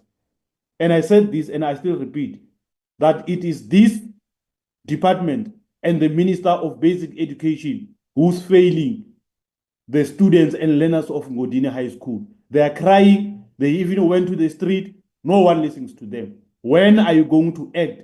When are you going to call the Department of Education in Mpumalanga to come appear before this portfolio committee to account on the number of issues that they are accused with? Because they are doing nothing there in that province. It's very painful. So now I will move to this report, or the presentation that we received today. I think before I can even have some few questions that I have here, there's a culture of always getting the presentations as actual reports. And we, as the members of portfolio committee, we are expected to interrogate presentations and thoroughly come and discuss them here. Presentation. I don't understand, why are we not getting an actual report that will be accompanied by the presentation, so that we go through the actual report as portfolio members and they come with a presentation. What they present must speak exactly or close to what is there in the actual report, so that we are able to interrogate both the presentation and the actual report. Can that be done in that fashion? It will assist us as members of the portfolio committee, because we are just receiving presentations here, summarized presentations, and we do not have any actual report of the very same presentation. I propose that next time we must have the actual report that will be accompanied by the presentations.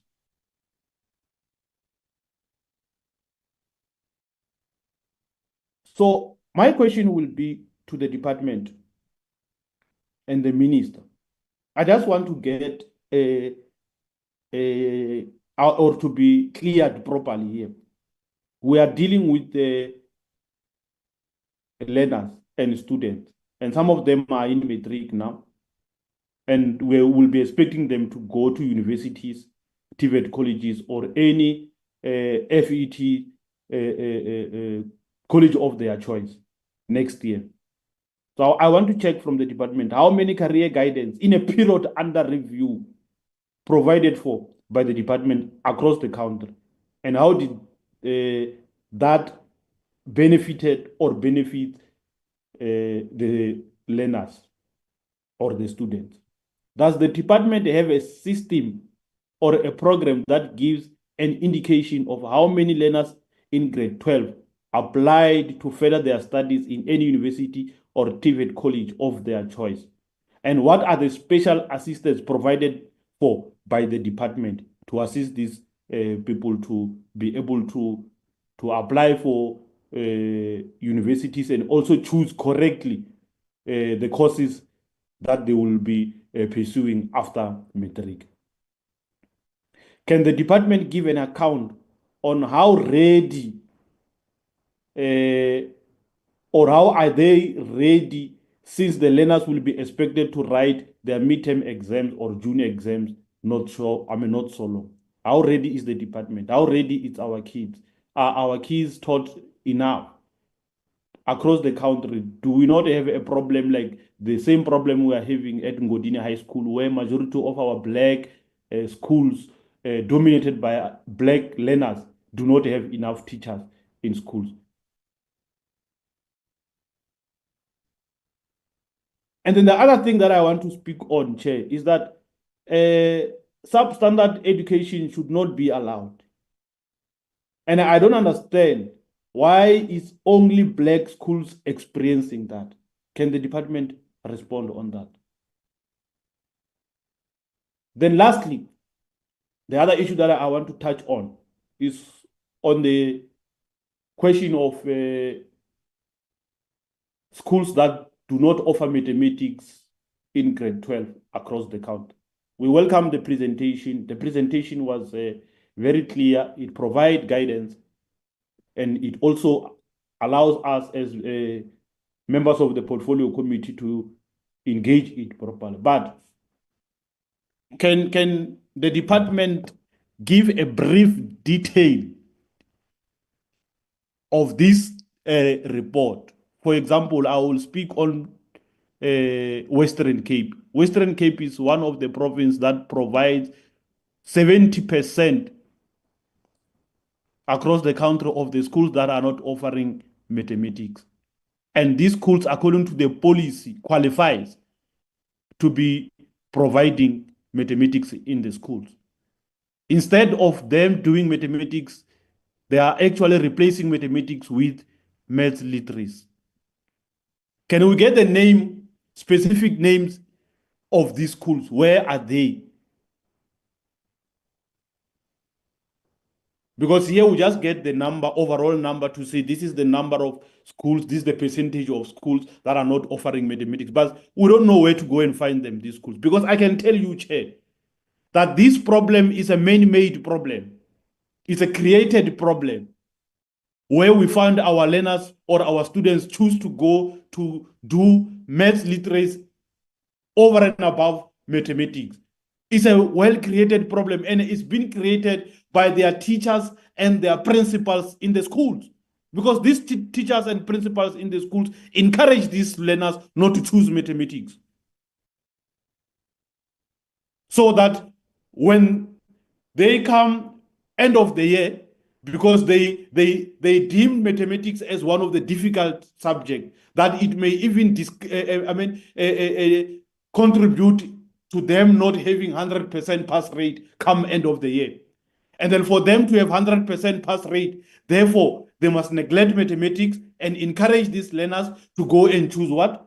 Maths literacy, because they know or they believe that maths literacy is simpler as compared to maths or pure maths. And by so doing that, they will have a 100% pass rate come year end. So we need to know where are these schools so that we can go there and do our own proper oversight there, because as some of us, we know how to do oversight. We're going to get the truth there. How do we arrive to a situation where the school qualifies to offer mathematics, but they choose not to offer mathematics?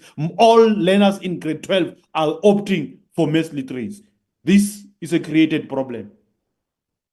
It's a deliberate created problem by individuals, mainly by the principals and the teachers of the school. So we need to get the direction of these schools. Where are they? Where are they situated? So that we can visit them and do proper investigations and oversight ourselves. Thank you very much, Chair. Thank you very much, Honorable Shikwambana. Honorable Gaza. Thank you, Honorable Chair. Greetings to you, Honorable Chair. Greetings to the Minister, Deputy Minister, DG, Senior Management, and all officials and everyone in attendance. My comment will be on the issue of mathematics and non-viable schools. As much as I was pretty covered by Honorable Ngobeni and Honorable Low, I hope the Minister will be able to give a comprehensive response on this issue, because we can't find ourselves in the issue of failing our children just because they happen to be in these schools that are not qualifying. And also, I wish the minister can provide their plans on how to address these issues around mathematics. I'm appreciating the presentation. Let me go back to the report. The report, it's highlighting the release of the 2024 NSC results and the hosting of the education sector as the major highlights. Yet, I've noted that they are sidestepping the fact that South Africa's education system remains one of the most unequal in the world. If we can look at the 2023 teams and SECMEC results, they are placing the South African learners near the bottom in mathematics and literacy. Yet we see the department response training of 5,070 teachers in library management is an inadequate exercise. So I just want to check here if is there any agent or large-scale intervention to improve foundational literacy and numeracy. Honorable Minister, through you, Chair, given that South Africa's dismal performance in teams and SECMEC, I just want to check if are there any specific measurable interventions has the DPE implemented to improve foundational literacy and numeracy, and where are the results? Also, the report is talking about Banapele mass registration drive, as Minister in her address spoke about this drive. The reports here, it's highlighting that there is a mass registration drive for ECD program. While we have noted that there are 2,600 ECD programs, facilities that we were registered. However, the DP here is not showing as to how many facilities that are fully resourced. They are not also informing us as to how many qualified practitioners are in these facilities. Because we know as we go around the whole country doing oversights, we have observed that the majority of ECD centers in townships and rural areas operate in dilapidated facilities with untrained caregivers, yet the DPE is claiming progress. So my question here is to check how many of these registered ECD programs meets minimum quality standards and what percentage of ECD practitioners are actually qualified. I think Honorable Komane raised, or Shikwambana raised the issue of understaffed schools. The report here is talking about teacher development and is proudly stating that there are 2,400 teachers that were trained in digital skills, but we know exactly that there are 78% of public schools that are lacking adequate ICT infrastructure. On the issue of understaffed schools, I just want to check the Funza Lushaka graduate placement figures. They are showing that there are so many educators that were employed, but then we have been observing the overcrowded classroom and insufficient staff. For example, in KZN during the back to school campaign, we visited almost 15 schools. Among these schools, 10 of them, they are lacking enough staff. I even reported about Pezulu High School. The school was built in 1969. It has never gone on any renovations. It has a shortage of 11 educators. There is also Upolopambili High School. For the past 4 years, they were running without English and geography educators for grade 12, but the volunteer educator was able to obtain 100% in English. So I just want to check here the plans that the department has to ensure that schools, they have enough staff and the plan they have to address these overcrowding classrooms. Furthermore, we have observed and we have seen in media platforms the issue of NSNP, the collapse of scholar transports in many provinces, but the department is not saying anything about that. However, they are just reduces these issues into bullet points.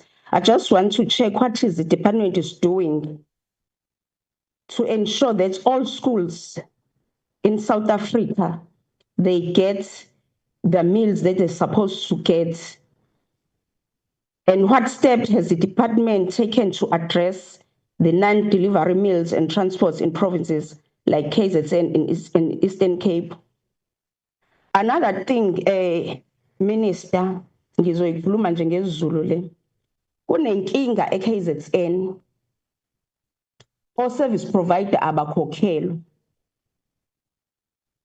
As EMK sesize sasukuma saya ema-office to deal with these issues. Sicela ukwazi namhlanje ukuthi eKZN kwenzakalani, ama-cleaners awakhokhelwa, kuvalwa ama-office, ugesi awukhokhelwa, school nutrition service providers abakhokhela barana 4 months bengakhokhelwa. Sicela ukwazi kwenzakalani eKZN. Thank you.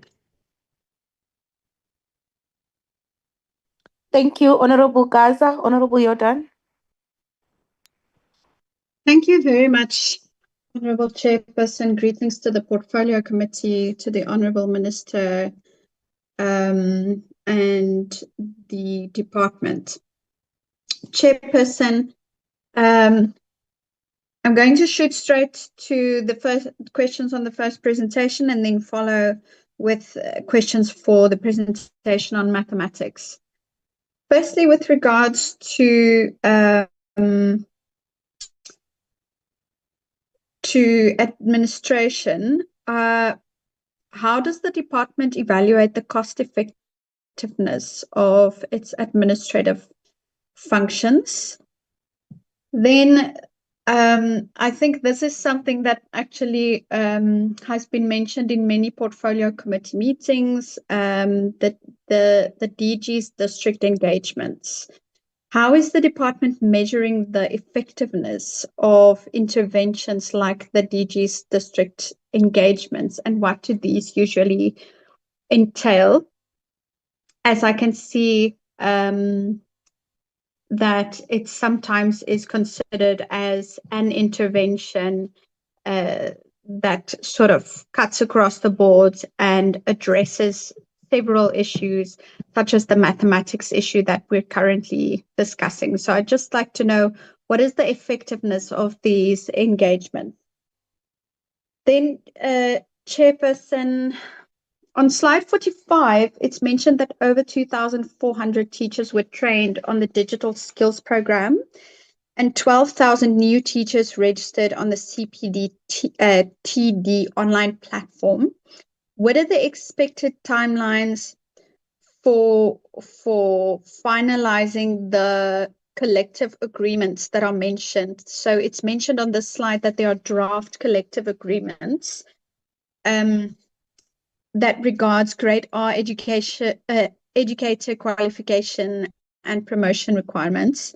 And what are the effectiveness of the online platform? Does the department measure that in any way? What have the outcomes been for the 117 underperforming schools that have been supported by the department? Then when it comes to school safety and school-related gender-based violence, I've seen that there is a capacity building program aimed at combating school-related gender-based violence. And I'm wondering what the specific outputs are that have emerged from that capacity building program. Then on slide 66, it's stipulated that almost 40 million rand was spent under interest on rent and land. What does this line item cover? Is this a standard line item across departments? Why is there such a large amount of money that is allocated towards interest on rent and land?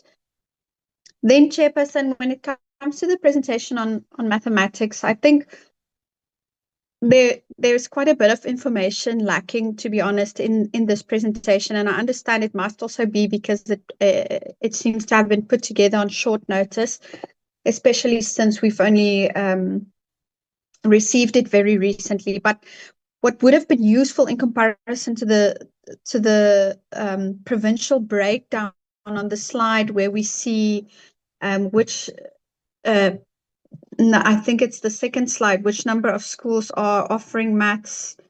The third one, I think what would have been useful there would have been a breakdown of mathematics teachers employed per province so that we can get really an understanding of the context, as well as a more holistic indication of the issue of viability. So, geographically, where are these non-viable schools located in proximity to viable schools if the solution that we're being presented is merging? What will be the implications of merging schools, if given that knowledge of where the schools are in proximity to each other?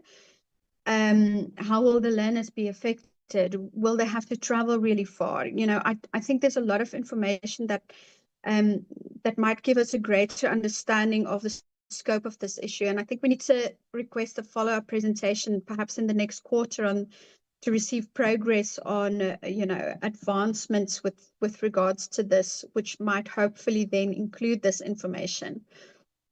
It also appears that the section from page 15 onwards of the presentation, Chair, might have been overlooked by some members. It covers a detailed list of names per province of schools not offering mathematics.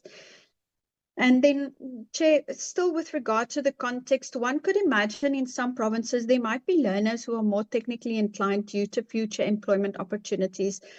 In Mpumalanga, where I'm from, for example, the possibility of future employment in mining or construction might encourage a learner to select mathematics. And, I can really vouch for this, having gone to school there. It's very much a core sort of, focus of a learner's framing, as they enter and exit their school years, that this is something important that they might want to consider because of those employment fields. While, in other provinces, the context is different. In the Western Cape, the main employment sector is tourism, finance, and retail. And so perhaps, there might be some indication or some different kind of, framing that mathematics is therefore, I don't know, less considered by learners. I just think it would be useful and interesting for us to see what the context is, if the department has done any kind of analysis on this, employment trends in different provinces and its impact to the selection of mathematics as a subject, to have a more informed idea of the situation when it comes to schools that do have enough learners, those yellow highlighted schools that we've seen. And when it comes to those schools, according to the department, what are the reasons for, sort of having the requirement to offer mathematics, but just not offering it? Has the department determined this? Is it teacher shortages, learner choices, economic activity?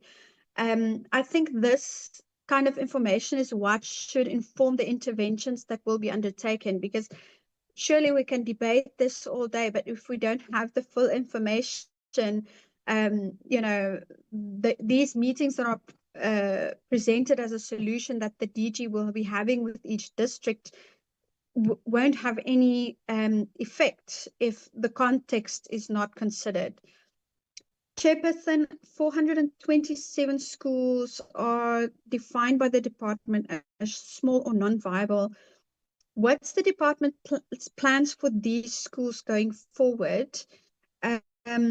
Surely there should be a standard of educational offering across the country, no matter where a learner is or which school they find themselves in. And what will be the implications of merging them? And I don't think we can even receive probably, an informed response without receiving the information that I'm requesting. What kind of catch-up program is the department planning to implement to accommodate learners if those schools should be merged? These learners might not have taken mathematics, from a certain grade, and now they will be integrated into this subject, which, rightly so, has been described by the department itself just now as very complex and difficult to undertake. So how is the department then expecting the impact on learners into newly merged schools? And then where they have the option to select mathematics, can't we, isn't it a safe assumption to say that they just weren't selected because they haven't been participating in it? I mean, surely there might be an exception to this assumption, but I can't imagine a child in grade 11 suddenly taking up mathematics when they have not been exposed to it for such a long time, for fear of, the impact that it might have on their the rest of their schooling. So, Chair, I think there's a need for comprehensive mathematics recovery plan when it comes to the schools that should be offering it and don't, and also schools where it's seen as non-viable. Perhaps, something like learner support camps, teacher training, or incentive for schools to offer both mathematics and mathematical literacy are some practical suggestions. Then when it comes to the Funza Lushaka bursary, Chair, I think my understanding of this bursary is that it came in as a solution to addressing the need for encouraging STEM education in our country. But still we see the employment rates of Funza Lushaka graduates is very low. So I'm wondering whether the department has found if there's a correlation between the employment rates for Funza Lushaka graduates and the mathematics issue that we are now seeing, the number of schools not offering mathematics per province. And then is there alignment between where the bursaries are given and where the teachers are actually needed in provinces and districts? So, if we're identifying now that these yellow highlighted schools should actually be offering mathematics, are we also offering the Funza Lushaka bursary in those specific areas to ensure that there is, educators that can offer that subject? And so, Chairperson, from the presentation, it seems one solution is merging and the other is for districts to have a meeting with the DG. And in my honest opinion, I don't think these solutions are thorough enough. What will unless we're, given a breakdown of what the DG's meeting will entail, is he just going to bring the report under the district director's attention? He's also been visiting districts, but we're not sure what the impact of that has been. Has these district engagements considered the mathematics issue? if we look at the presentation, we can see that it's nothing new. It came from 2021. The number of schools not offering maths were 473. You know, decreasing slightly in 2022, 23, and then increasing again to 482 in 2024. So has the district engagements from the DG not covered this issue in the past? And you know, what will be done differently now, considering that? And then lastly, Chairperson, what support exists for multi-grade or remote learning models that can make mathematics viable in small schools? Surely there are some other solutions that can also be thought of, you know, perhaps to integrate these learners that are very remote into, or at least give them the opportunity to select mathematics as a subject. As STEM development and equitable access to high value subjects really should be a top priority.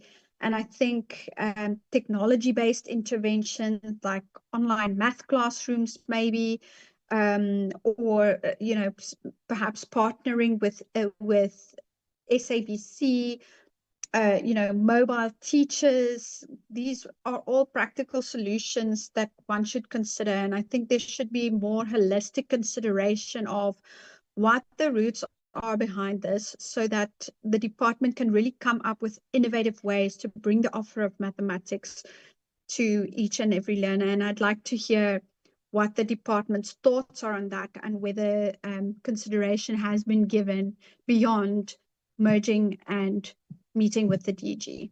Thank you, Chair.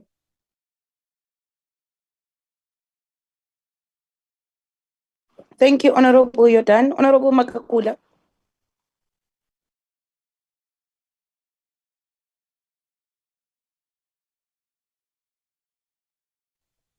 Honorable Makakula, are you still on the platform?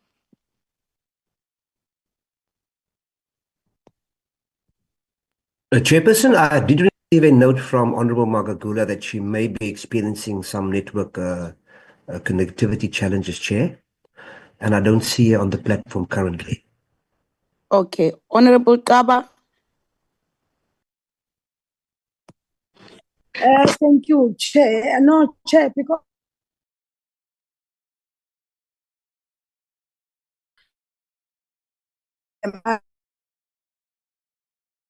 Honorable Kaba, we are really struggling to hear you.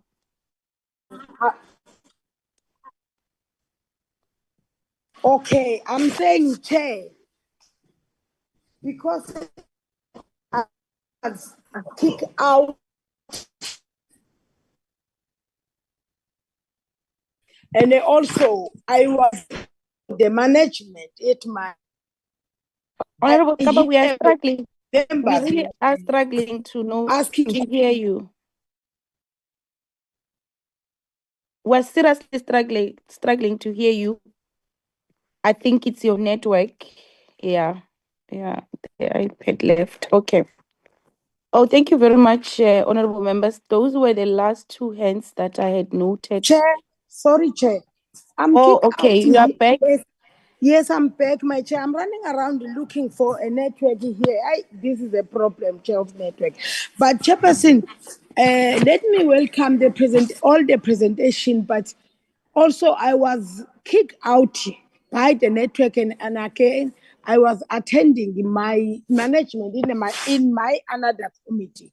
Kodwa benginombuzo nje othi ku-minister, ngabe njengoba sasi-attende i-oversight eGauteng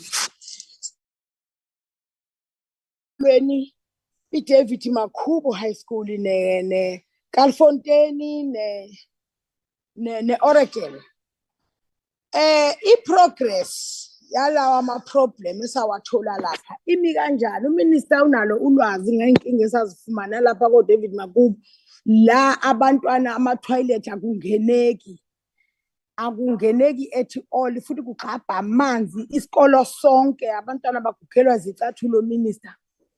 laphana eDavid Makhubo ayikho neze isituation yakhona ayikho yinhle. Bengifuna nje ukwazi ukuthi ngabe kune-progress njengoba sasathinde i-oversight noma kukhona yini ulwazi uminister kanalo ngalezi nkinga esazifica kulezi zikolo. And uma ngabe kukhona ulwazi i-intervention yakhe ithini ku-intervene ba-intervenile kwenzakalani i-department or uminister. Ngiyabonga Sihlalo. Thank you very much, Honorable Kaba. You wanted to, the interpreter, did you want to interpret the question? You can go ahead.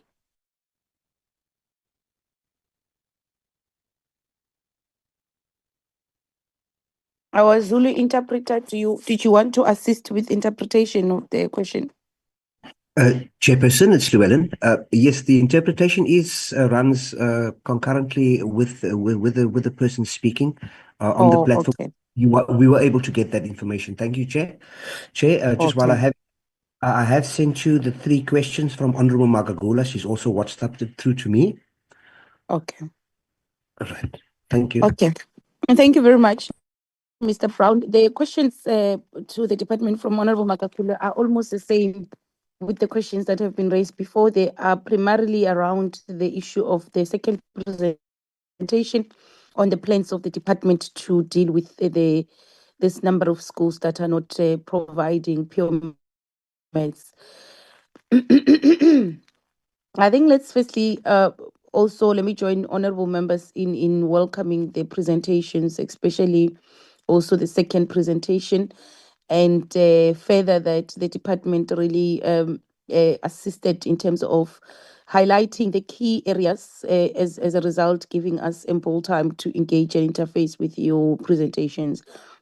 Firstly, I think in terms of my own observations and questions, one is that DG, I think we must commend you the extensive work you've done in terms of visiting districts. I think it shows in terms of the performance, and then also how the NSC exams were handled, the release of the NSC exams were handled, and the fact that the numbers have really improved substantially. I think we've engaged on this and reflected on that. And this shows that your program of supporting the metric preparation program is really yielding fruits. So the work you do extensively of visiting districts and engaging with districts would want you to continue with that work, because that hands-on approach is very important and is really yielding results in that aspect, especially in light of the achievements and the performance in the fourth quarter report, in the fourth quarter performance report. The issues for me, DG, and I really do want us to minister through the CFO, the finance department, to really assist us in understanding this aspect. In the last meeting, we engaged robustly on the state of the schooling infrastructure in our country, trying to really understand where the backlogs, and of course, the report was both encouraging but also concerning. Encouraging in a sense that since the dawn of democracy, we have done a lot in terms of establishing standards and norms, but also improving access and also improving the quality of the infrastructure. But concerning in a sense that, or in a context that there were still many schools that in terms of the report were indicating that they need either major renovations or minor renovations. And some of the schools really just needed a building of new schools, or areas of overcrowding, we needed a building of new schools. So the issue around the schooling infrastructure, it's one of the issues that it's going to be a burning platform consistently in this portfolio committee, because when we do oversight and when we visit schools, some of the issues that one of the key issues that we always get to be told about is infrastructure.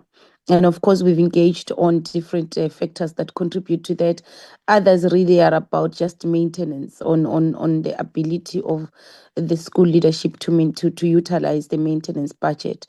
So one wants to know from the department minister the target on the number of new schools built through the ACD initiative, and the number of I think it's water projects was revised. The target there was revised drastically, where the report says you revised the number of new schools built from 100 to 1. And you further revised the number of projects. I think it's from I forgot the number, but it is to 7. Now my question is, was the budget drastically cut to that level to an extent that we reduce or we revise an indicator that drastically? Because my understanding is that even if you revise in targets based on, of course, constraints, financial constraints, but that is very drastic. It's a drastic revision, and one wants to understand why such a drastic revision, so that we're able to respond and understand and really make society to understand why we've really set ourselves such a low target in terms of building of new schools or improving the schooling infrastructure. So we need to get to understand the reasons really.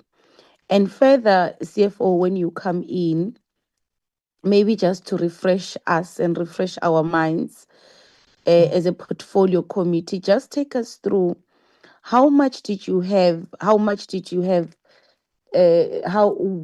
budget did you have for this financial year for building of new schools, and how much has been spent, and how much did it cost? Because I know it transfers to provinces, but because it is in your report, we really want to get an understanding and get around an understanding of this infrastructure backlog, especially in light of the fact that overcrowding is becoming a serious problem, especially in your township schools. So this is going to be one of the areas where we would want to know practically what is possible and what is being done and how it is being done.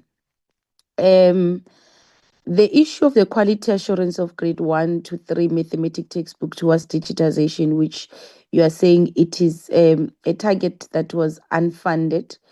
One wants to understand, because it's unfunded, and is it not a priority of the department? Because we get a budget, and when we do get a budget, our role is to prioritize, because the budget is never enough.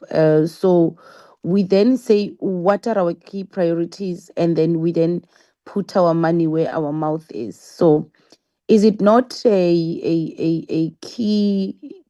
is it not a priority of the department to really realize this digitized mathematics textbooks? And this is in line with your second presentation, where we are engaging on the number of schools that are not providing mathematics. And really, when you go to that discussion, the context is, do we really, are we building? And I think Honorable Komani raised this. Have we built a foundation, a strong foundation as a department to really promote the STEM subjects? Are we able to do that? Because the foundation will be, firstly, the training of teachers themselves, the availability and the training of teachers. And I think Honorable Jordan and Honorable Low spoke to this on teachers that are available in the system. that can provide or teach these subjects, especially in provinces that have registered the highest number of schools that are not providing mathematics. And so the first aspect is that one of teaching. So want to know if, in terms of your own foundation, in ensuring that you really deliberately promote STEM subjects. The second foundation really being where we start this mathematics and how aggressive we are in teaching the subject at a very low grades at your very foundation phase. So this digitized mathematics textbooks, I want to understand if you believe, if your view as a department is that it is not necessarily a priority.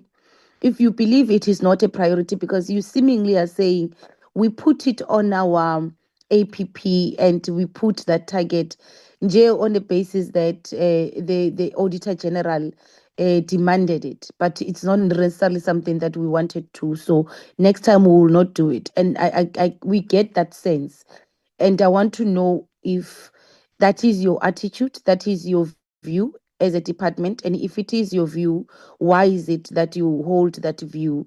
Is it not important that you really build a foundation for the promotion of the STEM subjects?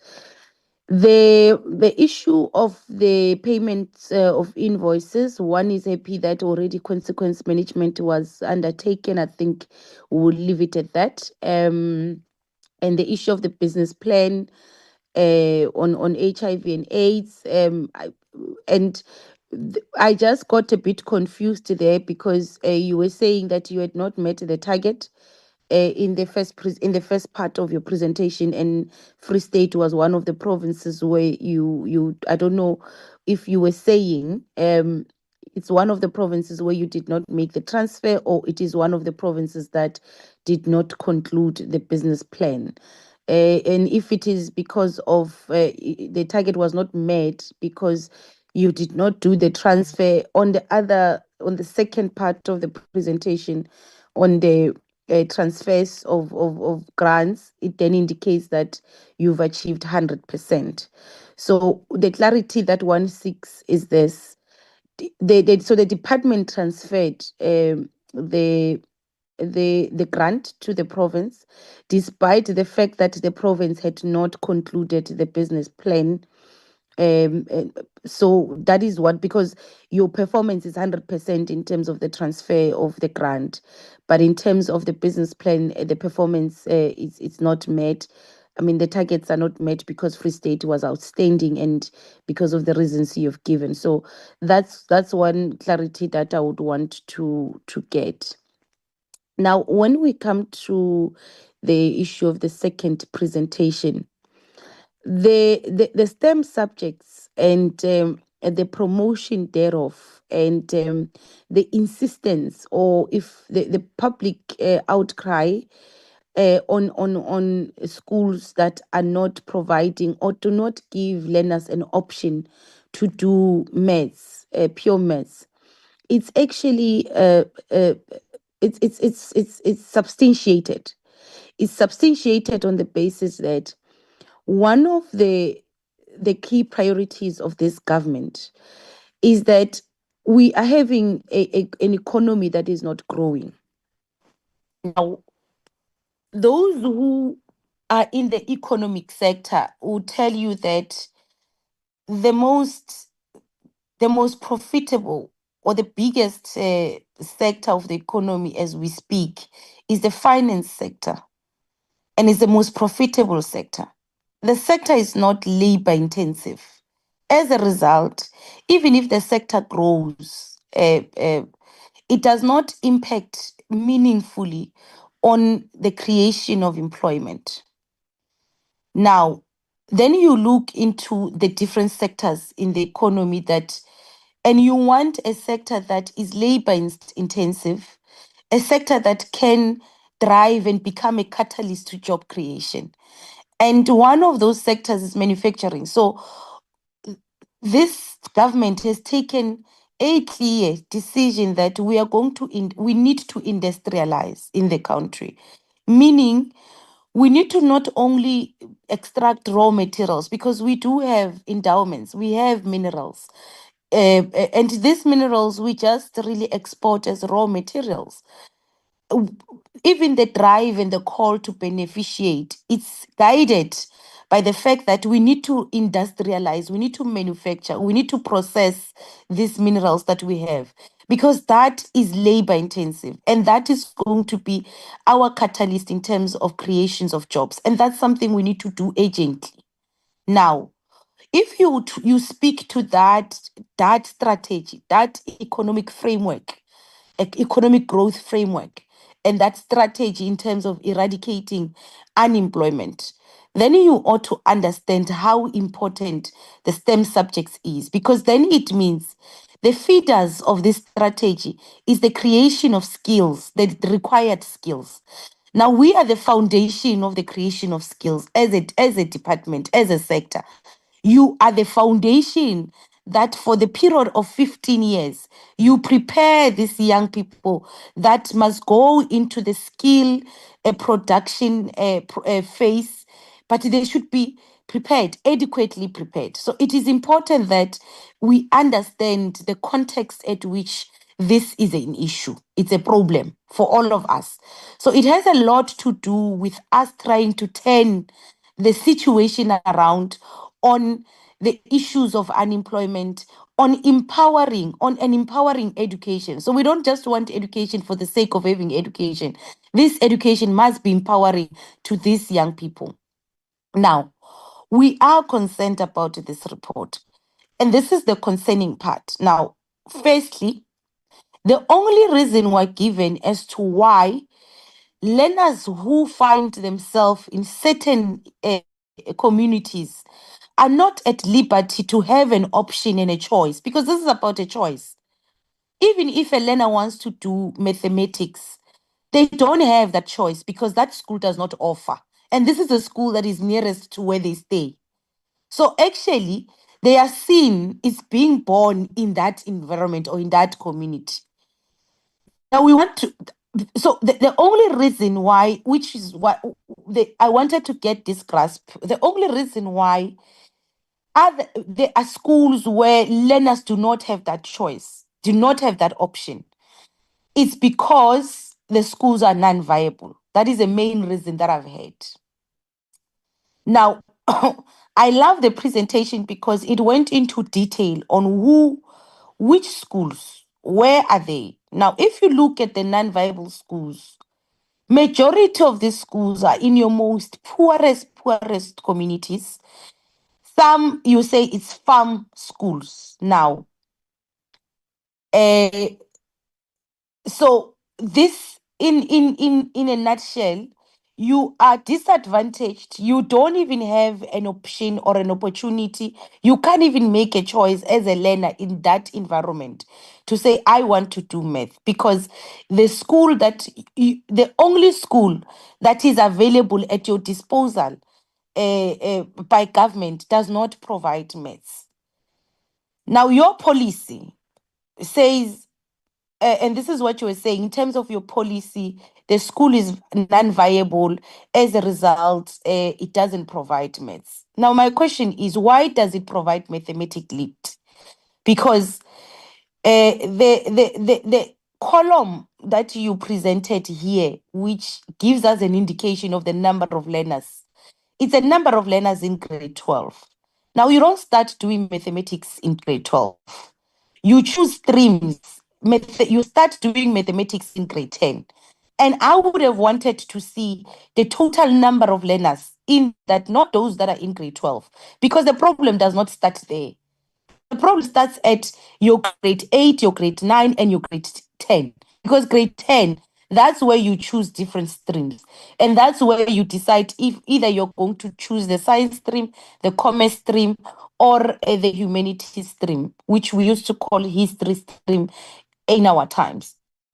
Now, one wants to understand the learners currently that are in those schools, in those lower grades, how many are they?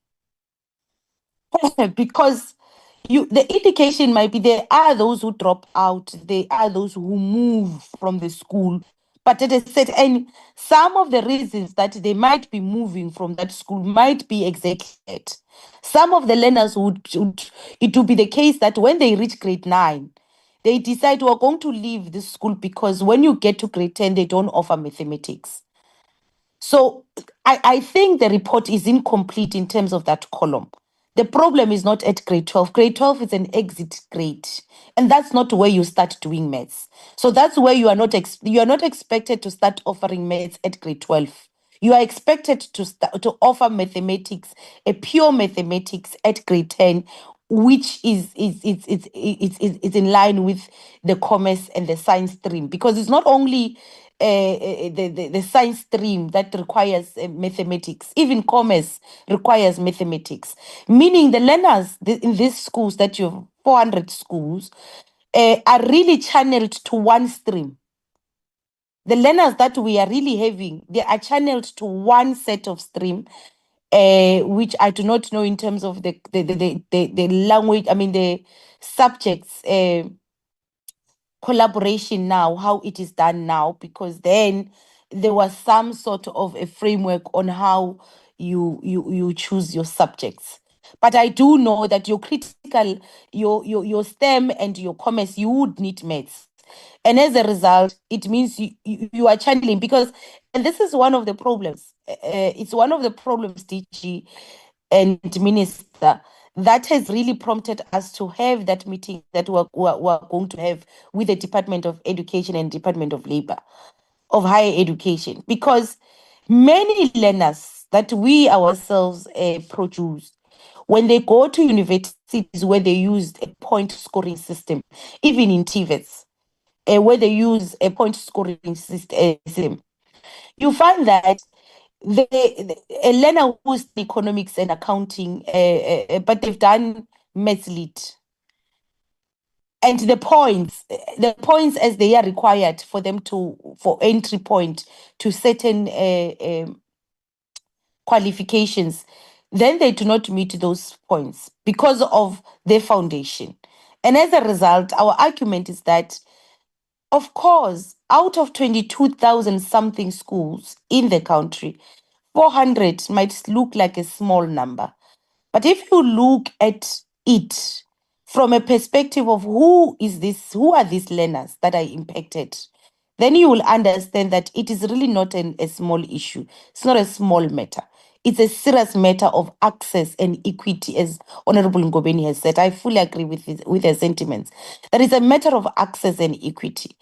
Now, I think please assist us in terms of completing that information on the columns, on the number of learners. And also, if these schools are not viable, give us a sort of a summary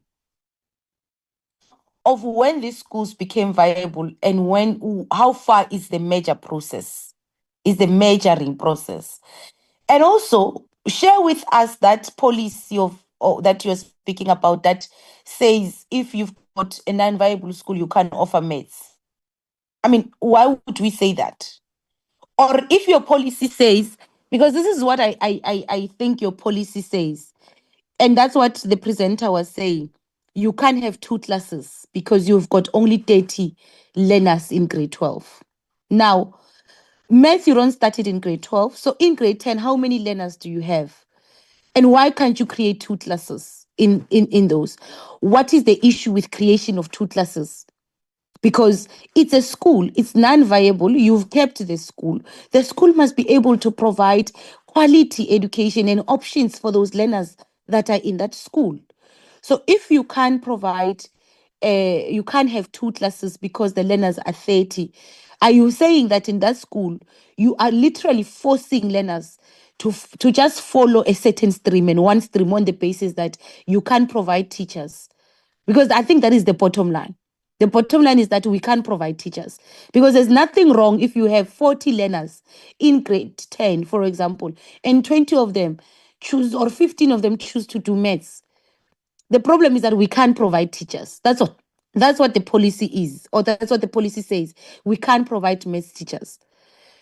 And if you have one math teacher that is teaching from your grade 10, 11, 12, that is a senior phase, who is teaching plus minus 90 learners, because you've got 30 maybe in grade 10, 15 in grade 11, and 20 in grade 12. So I'm saying that policy of yours, it's something that you must really take us through so that we interrogate it, because I do not think it is assisting in terms of the provision of quality education. We must have an option.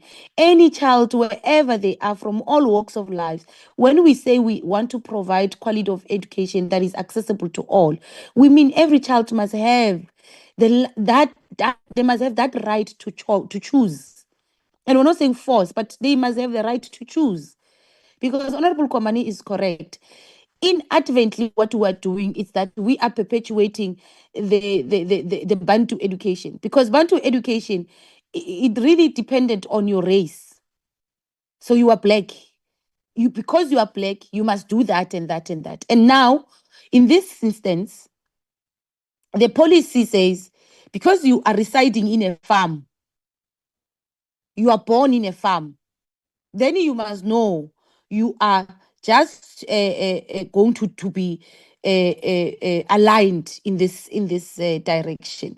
And I don't think that's correct. So you need to really take us through that policy. We interrogate it and we look at its gaps, because there are 400 schools. If we wanted to match them, or unless if you say to us, in these schools, we identify learners that want to do a maths, and then we assist them to register in the nearby schools, and we provide a transport. That will be fine with us. I don't think.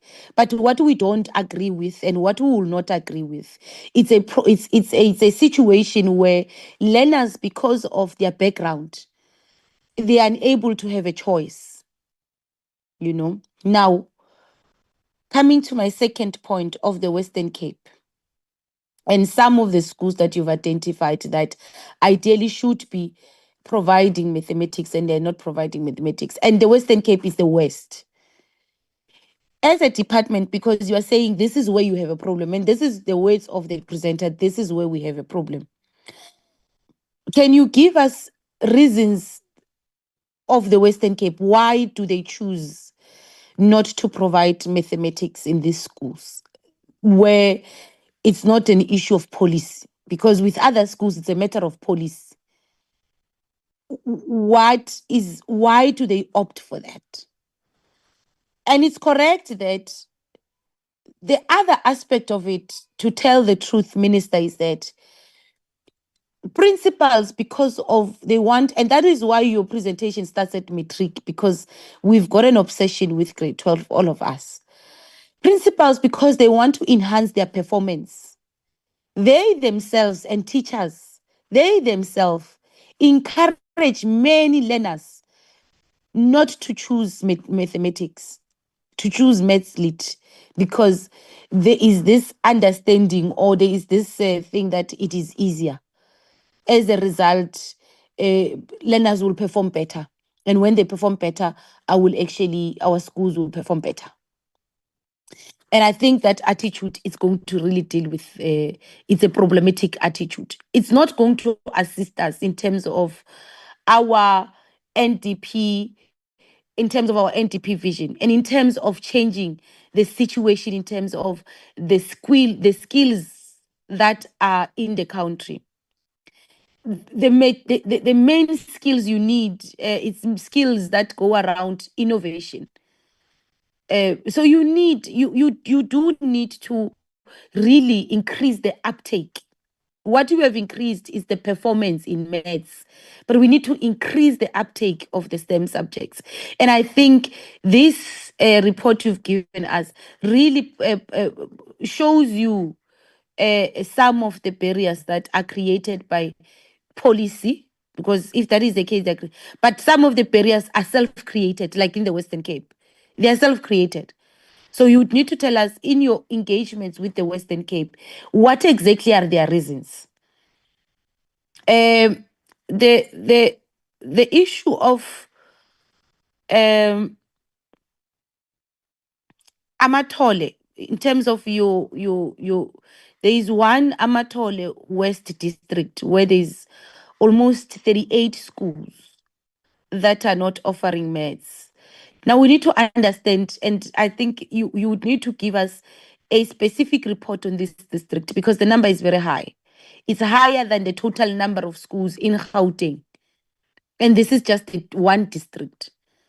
So is it because if it is because of policy, then it means there's many schools in this district that are non-viable. And we would need to understand the reasons. And the reason why I'm saying this, it's because of what we said even in the last meeting, Minister, when we said there are schools that you declare as non-viable. But when you do oversight, you go to those areas, you realize the importance of those schools existing because of the area, the location, the geographic location of that school in your very deep, lalini. So you then understand that if this school is to be closed, there are learners and young people around this village who will really drop out, because even when you look at the landscape of that location, there is no way you're going to get scholar transport. So that school becomes a serious a token of hope in that area. So you must keep the school. But then when we do keep the school, we must also deliberately make sure that this learner is also received, just like any other learner who goes to any other school, any other school, anywhere else. They must also receive the very same quality education and have the right to choose. They must have a right to choose which stream they believe that they want to take based on their own abilities and their own performance. So I think I just wanted to raise those few aspects, but also to say to the minister and the department that Honorable Shkwambana raised an issue on a specific school in Mpumalanga, I think in the last meeting. And he is repeating that matter here in this. Can we really get the department to send us a response or respond on the matter? I understand the frustration when you don't get responses. We've also referred matters to yourself. There is a matter of a video that we saw circulating of learners who were carrying food, the NSNP suppliers, food, and they were really carrying them for long distances. And we asked if you can get us information on what is happening at that, and we've sent that correspondence to the department and many other matters. One we just saw, there was a viral video in Free State of a teacher that was beating up a learner in a school. We really want to get the department to respond when we've sent them these inquiries, because if you do not respond, then you are saying we must have a suspicion that something is amiss. And I don't think we want to relate in that manner. So I want to leave it there and also still appreciate the work that you are doing, and especially with the Q4 report and also the hands-on approach from the head of administration in the department. Minister, I will start with you for responses.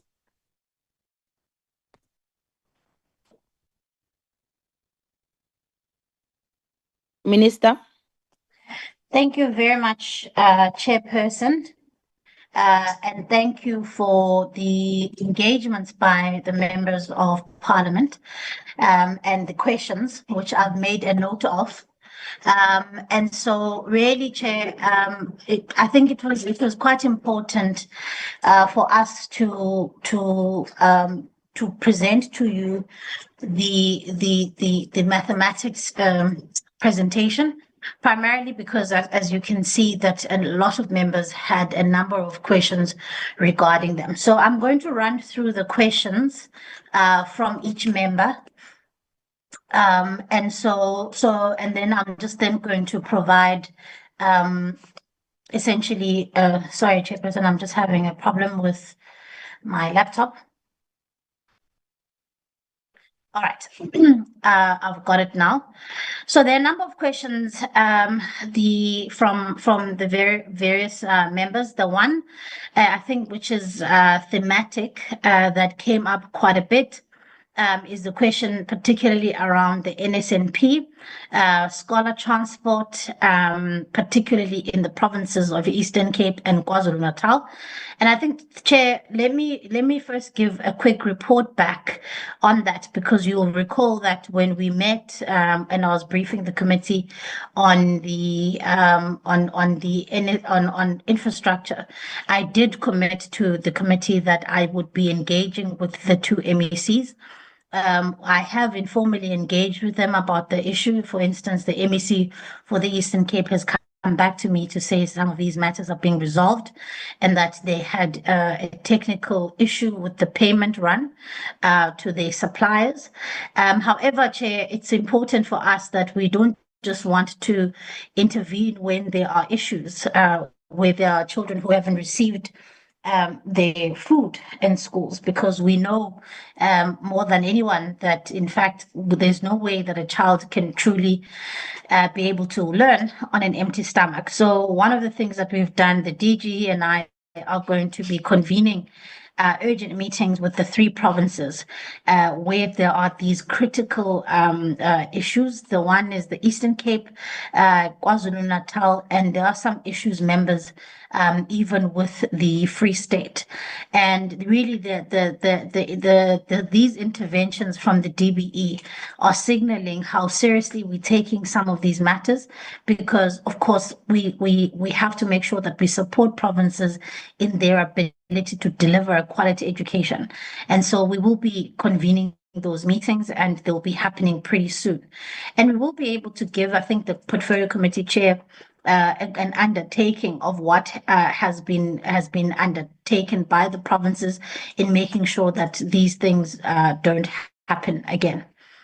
And then I just also want to then deal with before I come to some of the more specific questions, I want to deal with some of the questions that have come up, particularly on the issue of participation for maths, participation of maths and some of the schools that are not participating.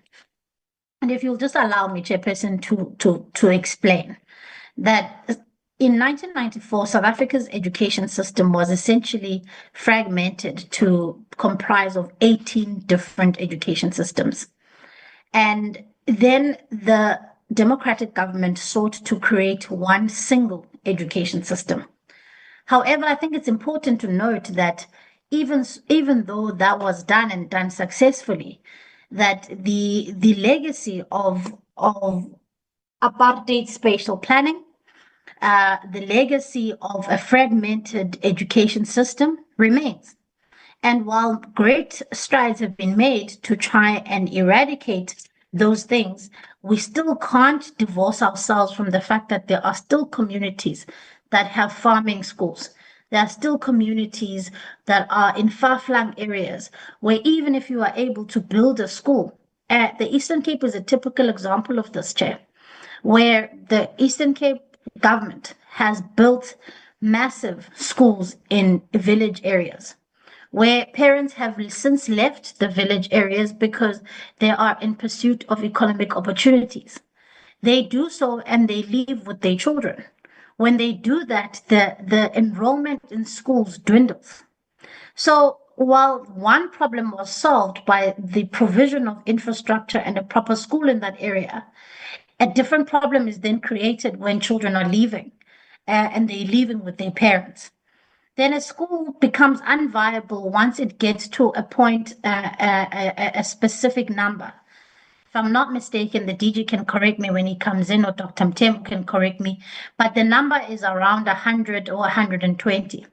Once it gets to those numbers, a school then is deemed unviable because of the lack of numbers of children. That also then affects the provision of teachers in the school. That affects then the composition of the classes in the school. That also affects the kind of subjects that are able to be provided. So it was a little bit disconcerting, Chair, when a couple of members, and I think about two specific members, essentially spoke about how the department is really trying to recreate a Bantu education system. It's deeply unfortunate because to have those kind of comments, because really what most provinces who've been affected by this, provinces like the Northern Cape who have farming schools that are unviable because of the sheer numbers. The reality is that government has to then be reactive and has to provide the solution to those problems. And so we either then have to consolidate the schools, provide scholar transport for children to be able to go to a school that is viable, and then be able to provide them the quality, the kind of quality education that they deserve. And so we came to present to you to say, yes, there are these unviable schools, but we're not just sitting back and saying those children who are in those communities are going to be left behind. We're wanting to resolve that. But I think it's unfair to then kind of create the impression that this is something that we want to perpetuate. These are some of the things that happen in spite of perhaps the departments and the provincial departments' effort to provide schooling in certain communities. These are things that are beyond the control of any government. And what you then need to do is that you need to then be able to respond to that and say, this is how we're resolving the situation. But I want to also agree with members like Member Komani when on one particular issue he mentions, where he talks about the importance of providing these very difficult subjects, such as maths, science, technology, at an early age. And this is why, Chairperson, we at early grades. And this is why, Chair, it has been incredibly important for us to say we are looking at the strategic reorientation of the sector, where we are saying that ultimately we want to make sure that learners have access to good foundational maths and literacy and numeracy at a much younger age. Because then we don't have to obsess, and Chairperson, you refer to this in your closing remarks, that we don't have to then obsess about whether or not learners are taking maths and science in grade 10, 11, or 12, because we know that the foundations were laid. And that's why we are focusing primarily on ensuring that we are getting this right. And we are getting the foundations of learning right. So I want to agree with that member that this is why we are obsessing about saying success looks like a good foundational and a good foundation phase teacher. Because whether it is teachers who are discouraging learners from taking up maths and redirecting them to maths lit, or whether it's learners themselves who are deciding that they don't want to take maths because of fear of failure, that wouldn't be there if learners have a strong foundation and strong grasp of the subjects from earlier on. And that for me is the bigger injustice. And that is what we need to solve for, as opposed to obsessing about whether or not learners are taking maths or maths lit or pure maths in grade 10, 11, and 12. We need to make sure that from an early on, from foundation phase, we lay a strong foundation so that learners are able to be a lot more confident in taking these subjects.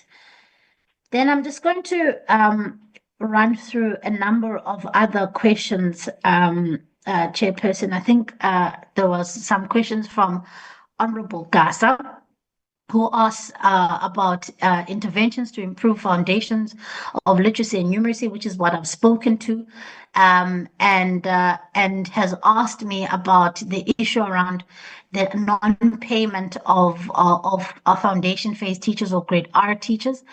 And this is something that, again, Honorable Member, you had some strong words to say about, how can I allow for this to happen? And the CFO, when he comes in, I think if I can just ask that he please clarifies how it is that the some of the interventions we're making with the provinces. The reality here is that the remuneration members of teachers or any staff in provinces is done through the equitable share. An equitable share formula, as I shared with you last week, is done and is decided by Treasury. Money is transferred to provinces, not through the Department of Education, through provincial governments. And it is provincial governments who then allocate specific budgets to essentially provinces, to various departments. And so while we are not responsible for the remuneration of teachers, we're not responsible for the remuneration of staff in schools, we do obviously take the responsibility of saying we need to find out in provinces what can we do to support you if you are not doing this, because it is absolutely unjust that teachers or even grade R teachers or even ECD practitioners are not getting the salaries as they should. And I have raised the matter because it was raised with me again when I was in the portfolio committee last week.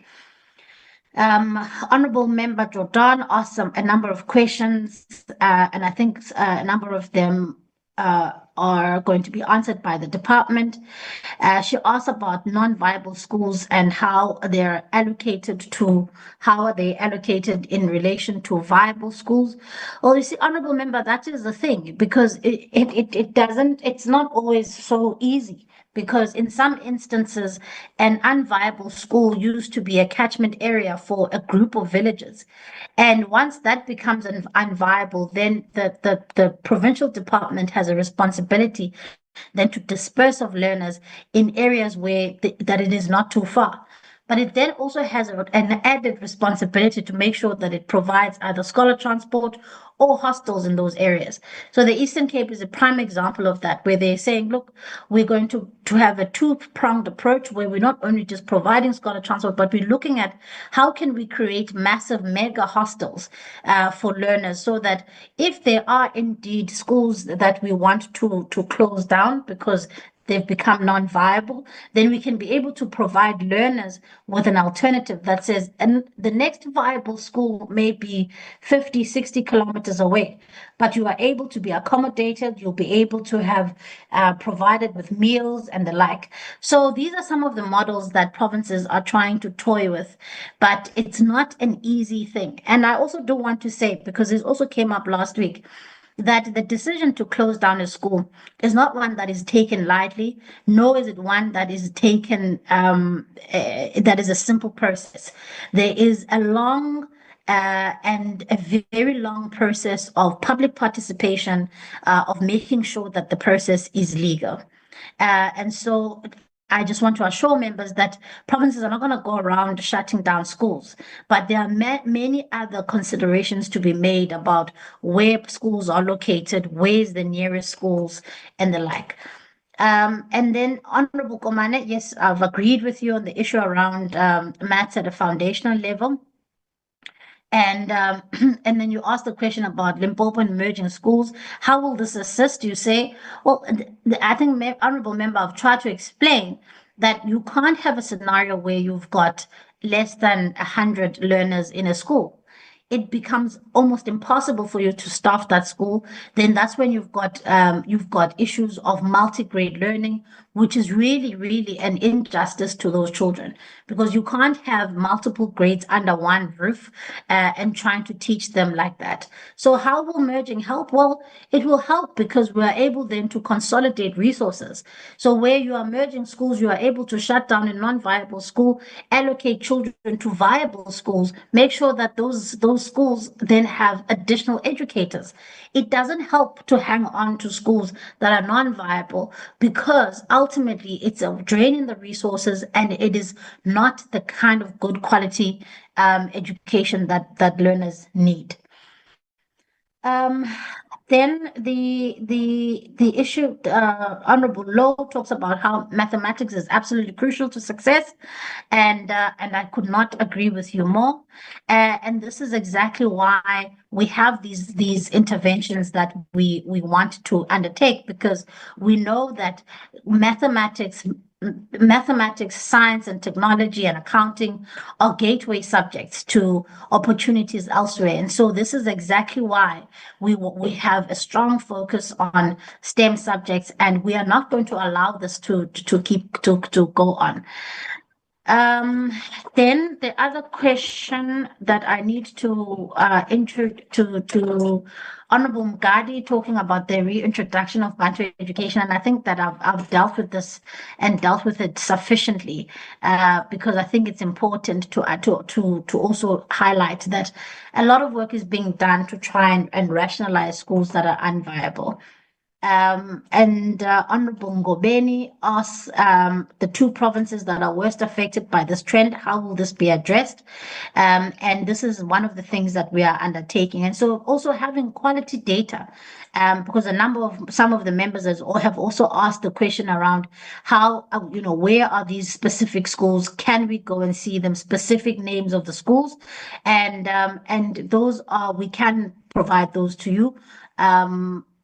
Mr. Tlhabane he identified them by district, but we can get the names of the schools to the members. And then also just to say to the team that I'm with, that please, it's important that when we undertake to provide the committee with either a report or specific issues that they've asked, or if we've undertaken to provide them in writing, please can we make sure that we do that. So the members have also asked about the names of the specific schools. I would like that to please be provided to the portfolio committee as soon as possible. DG and CFO, if you can please highlight or fill in where I've left out some specific questions, and then I'll hand over to the chair.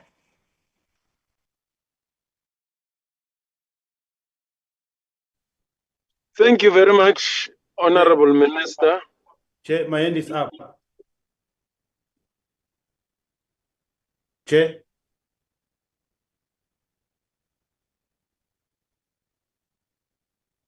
Chair, my hand is up. I don't know if we are DG, yes, DG. I thought you were coming in. No, it's Honorable There's Shikwamba. an interjection from Honorable Shikwamba. Honorable Shikwamba, yes. My hand is up. Do you want to ask a follow-up?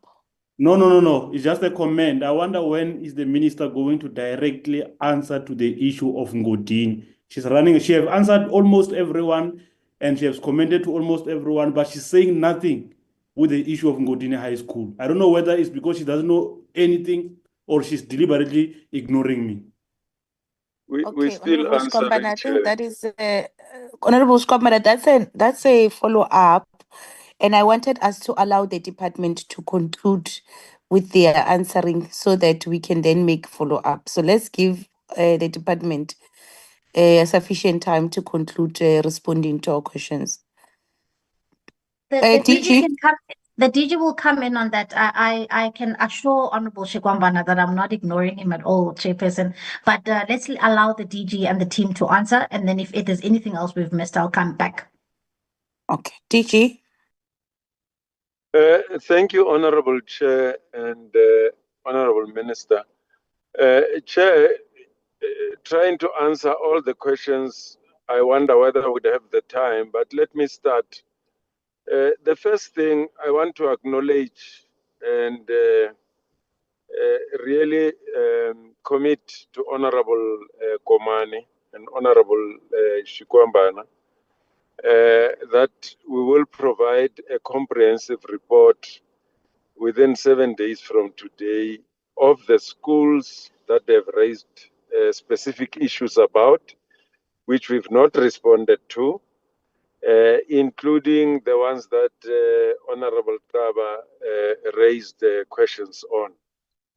But also, Chair, you are aware, and honorable members are also aware on the platform, because Honorable Shikwamba was asking whether the minister could get Mpumalanga to appear before the committee. The committee is at liberty to summon anyone from anywhere, and the people don't necessarily have to come through the minister. But the reports, the chief director and the director in my office will go to these schools with officials responsible for districts. I know that some work had been done. That work will be finalized within 7 days. The reports about all the specific schools which were pointed out by members of the committee will reach you, Chair. The other issue is that I want to confess, I hope this will not be used against me and the team. The issue of schools that are not offering mathematics came to our attention. Honorable Ngobeni says 2021. It's actually earlier than that. It's in 2015. And a team from DBE went to these specific schools and addressed the issue of not offering mathematics. But I had a meeting with the team a day or two, or even last week. I was very hard on them. And I think we have dropped the ball here, especially schools that do have the numbers that require them to offer either mathematics or maths lit or technical mathematics. And I've said to Mr. Tlhabane, this is a matter that I expected him to be seized with on a daily basis, because we've got a team at DBE and provinces who are paid every month just to look after math, science, and technology subjects. How this slipped through, I raised it with them. They couldn't give me a convincing answer. So on that one, I concede. We could have done better, Minister.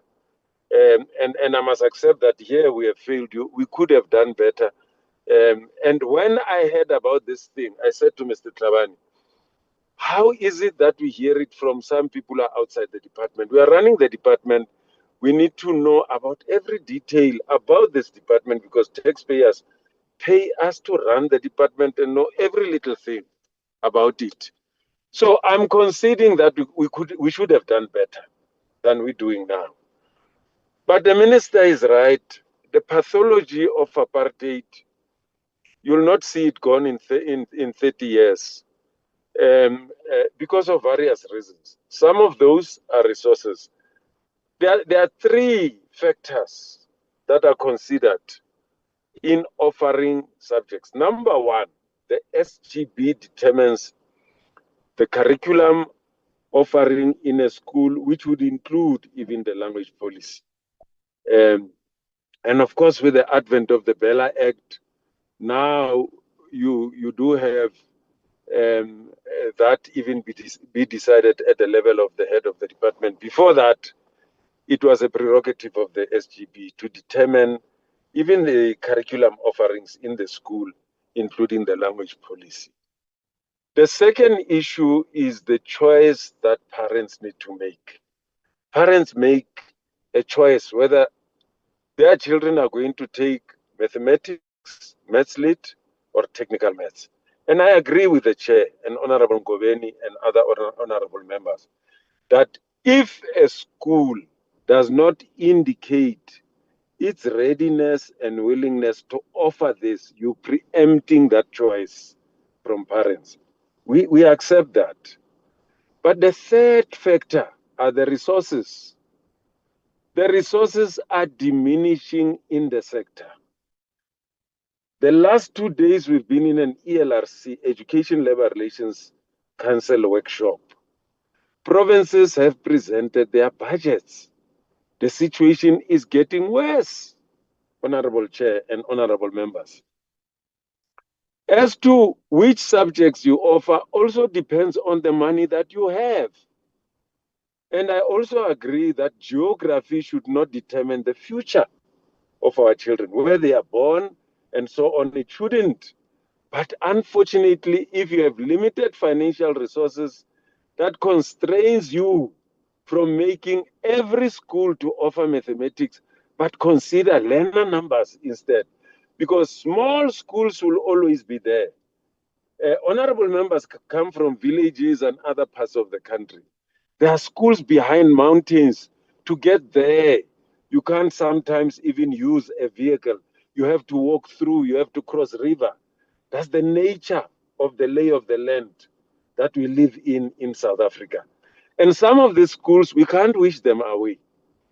They'll continue to be there, but we need to have enough resources. You see, if honorable members were saying, this is the resources that we have given you, why is it that you are unable to provide every school with a teacher for maths. I would say if I fail and the minister is unable to account on that, we are failing the committee. The resources are finite. The provinces are unable to keep all schools running, and the provinces are unable to provide schools with the subjects that all parents and all learners would want to offer. They are unable to do that because of financial resources. And that I'm saying we must consider also in our discussion. But I also agree, I think one of the honorable members said, let's not look at this report and say we've dealt with it. Let's come back and give a progress report. Honorable Jordan says, what is happening in these meetings that the DG is convening? Well, we have two meetings with provinces. The first meeting is the beginning of the year, where we look at the data of assessment and what has happened in the previous year. These meetings happen the first quarter of the school calendar year. We call them your on your marks meetings, where we have all the 9 provinces ready for the system to run. Around October, November, and September, we then have the last meetings for the year. We also declare them state of the readiness for the ensuing academic year. But the state of readiness for assessment, because it's towards the end of the year, we look at examination and assessment and look at whether our systems are running, or when the exams have not started, whether the systems are ready for exam. We also check curriculum coverage. Honorable Shikwambana asked about the state of readiness for the mid-year exams. Towards the end of the year, we even check the state of readiness for when all learners will now be ending the academic year, and the majority of them, except for the foundation phase, which use school-based ongoing assessment, will be sitting for the exams. We check for the state of readiness there. But in between those intervals, the meetings that I carry out, the meetings that Mr. Tabani and other officials of the department are carrying out, they also check a number of things, including progress made from one quarter to the other, as well as, how the system is doing towards, declaring the state of readiness for the learner, but also for the system. The meetings that I am leading, it's actually the two of us. And Honorable, I'm getting into this because Honorable Jordan asked us to, what is actually happening there? We will send you, we are sharing the reports with the minister and deputy minister after having had these meetings. We start these meetings extremely early. We start at 5 o'clock in the morning. The district has got 2 hours to take us through grade 0 to 4-year-old, grade R to grade 12, and give us the assessment data of the progress, how learners are performing, what support programs are being implemented, the progress that is being made. And after that, from 7:30, we then move to schools. We take 10 schools per district. We go and visit them. 10, minimum of 10, sometimes we take 15. We go and check whether what they've shared with us in the 2-hour meeting does obtain at school level. And in addition to the presentation that is made by the district, Ms. Ramahapi would be sharing with them best practice from the other districts and elsewhere in the world, whether it's neighboring countries, what they are doing to improve learner performance or to bring about improvement in challenges that they are faced with. So in short, that is the kind of work that we are doing. In terms of mathematics, our focus has been around participation rate and success rate. In terms of the number of schools that are offering mathematics vis-a-vis those that are not offering mathematics, that was a task that was supposed to have been taken up by Mr. Tabani. That's the responsibility of that line function, not mine. I'll share you with the reports that we get, and you look at the volume of the work that we are covering, and we share this work with colleagues. In terms of the effectiveness and the impact, I usually don't want to talk about the effectiveness and the impact of the work that I'm doing, because I might be blowing my own horn. I rather prefer people that I'm serving to say what is the effectiveness of the team of DBE, the team that I'm leading, the team that Mr. Tabani is leading, our participation and success rate in mathematics, even Umalus. When it appeared before the portfolio committee, they attested to the fact that our strategy for mathematics is working. There is an improvement in the number of learners who are doing mathematics, in the level of passes, even at 60% and above. And if you equate this even to the Bantu education of 1953, of the Verwoerdian philosophy of apartheid, you can't even compare the figures that you are getting out of the system now and the figures that we got then. And those we are open to share with the committee and the committee to make their own judgment. But indeed, it is a fact, and I do concede to issues that committees are raising around the fact that if we don't do something about these unviable schools, we actually condemn these learners to a fact of geography. The fact that they were born in those areas and they don't get to do mathematics. What we are also trying to do, because honorable members asked about the plan, is to push provinces to merge unviable schools. In the Northwest, where I've been an HOD, we created 5 mega farm schools in the province. We merged over 700 schools in those mega farm schools, which became viable, which by now, those learners would not be getting the opportunity for mathematics. In mega farm schools, then you got the requisite resources to have mathematics, maths lit, and all other subjects that need to be offered. We are pushing the 9 provinces to move in that direction. When we're in the Northwest, we learn the strategy from the Free State. That's why you get the Free State not having the majority of such schools, even the numbers are very low. That mega farm school strategy we learned from the Free State, and we replicated it in the Northwest, and it worked for the Northwest. And we are pushing for other provinces, including the Western Cape, that they must go in that direction so that learners don't get disadvantaged because of a fact of history. So I hope with mathematics, we'll keep coming back to you to give an update so that it doesn't become an Indian summer, something that is very episodic. We come in and give regular reports on what we are doing. We are going to do a follow-up. It's not the first time that we're engaging with provinces and districts. We are doing a follow-up and say, what has happened? Why did you drop the ball? In areas where they've dropped the ball, so that they give us those reasons, and we'll feed them back to your honorable members and your committee chair. And then just quickly, in terms of infrastructure, the chair also raised the issue, and other members, of the low targets. Remember that the school infrastructure backlog grant, this is the last year. It was supposed to have ended last year, 2024, 2025, and even the year before. We're given just a grace. This grant used to carry up to 2.4 billion for both ASIDI and SAFE program. For this financial year, it's been substantially reduced to 1.3. And that talks to the targets, because when your initial allocation of 2.4 is reduced, you have to reduce the number of schools that you are focusing on from 7 to 1.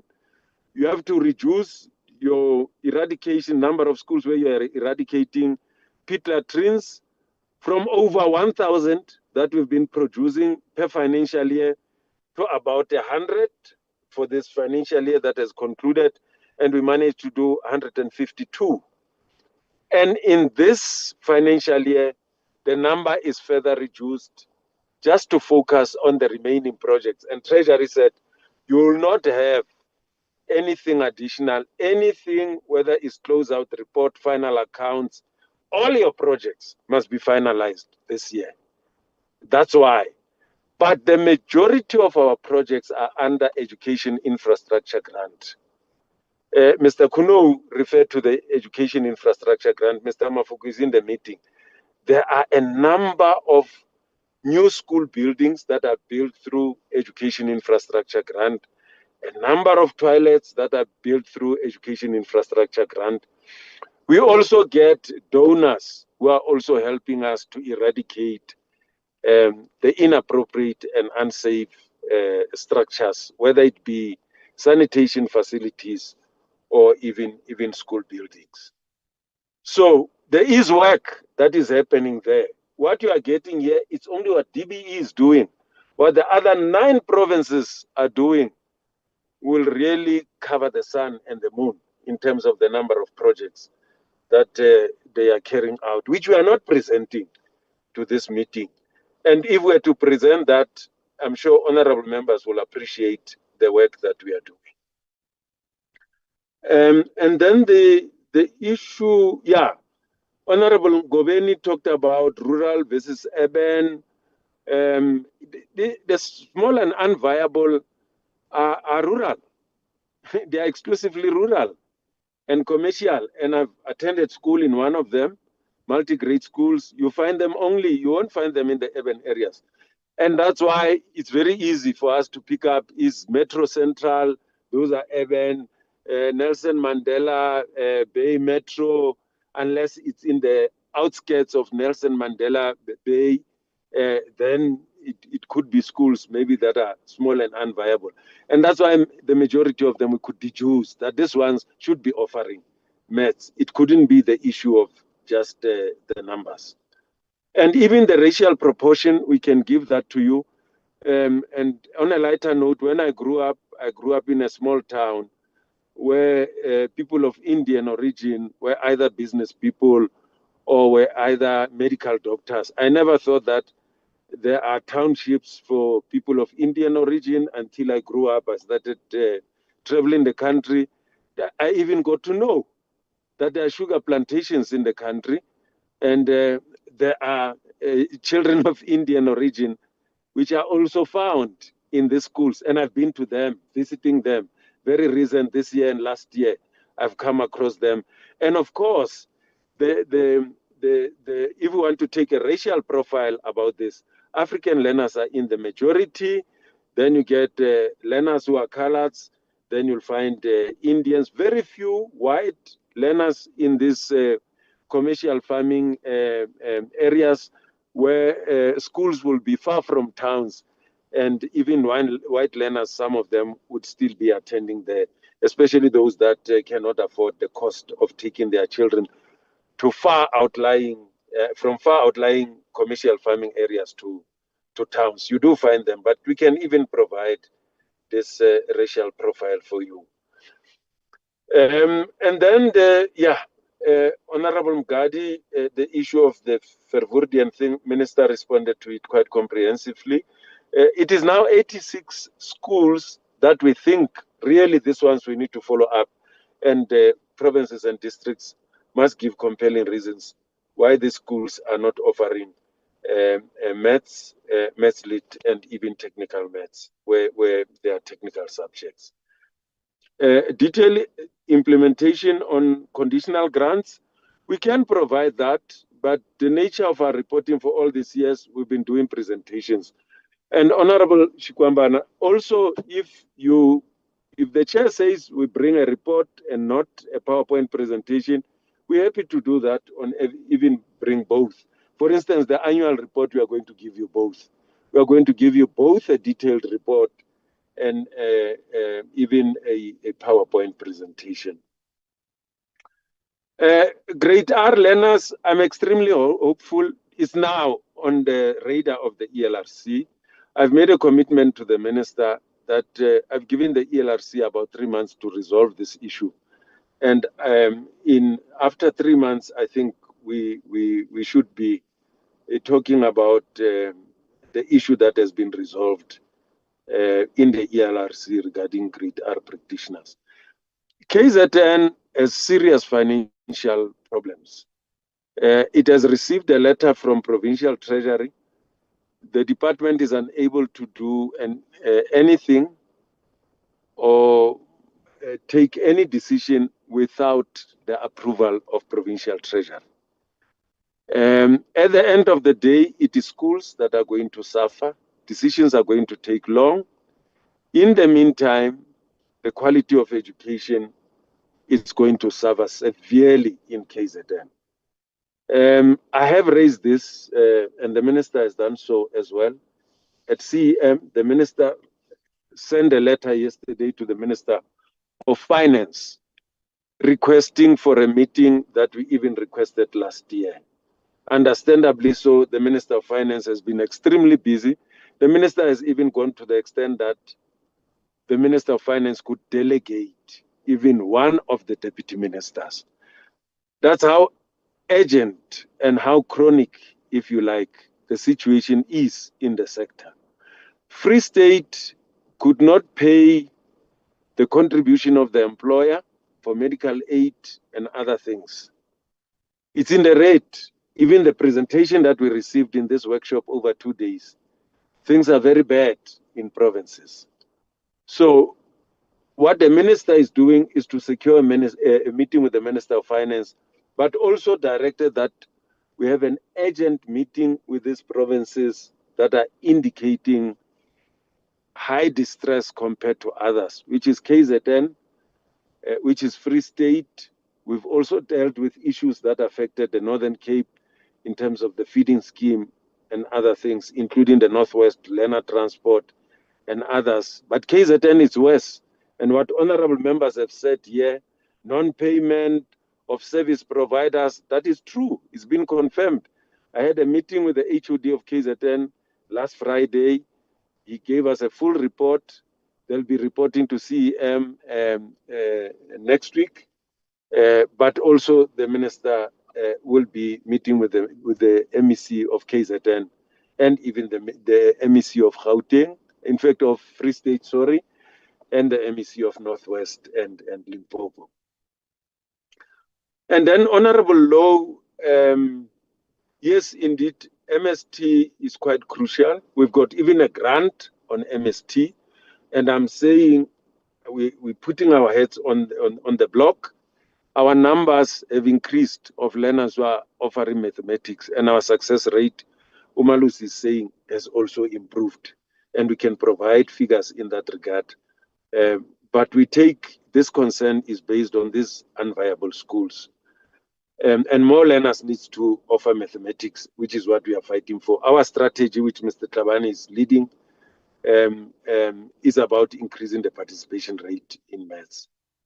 Playing oversight over PEDs, yes, indeed we do. And Section 8 of NEPA enjoin us to do what we are exactly doing.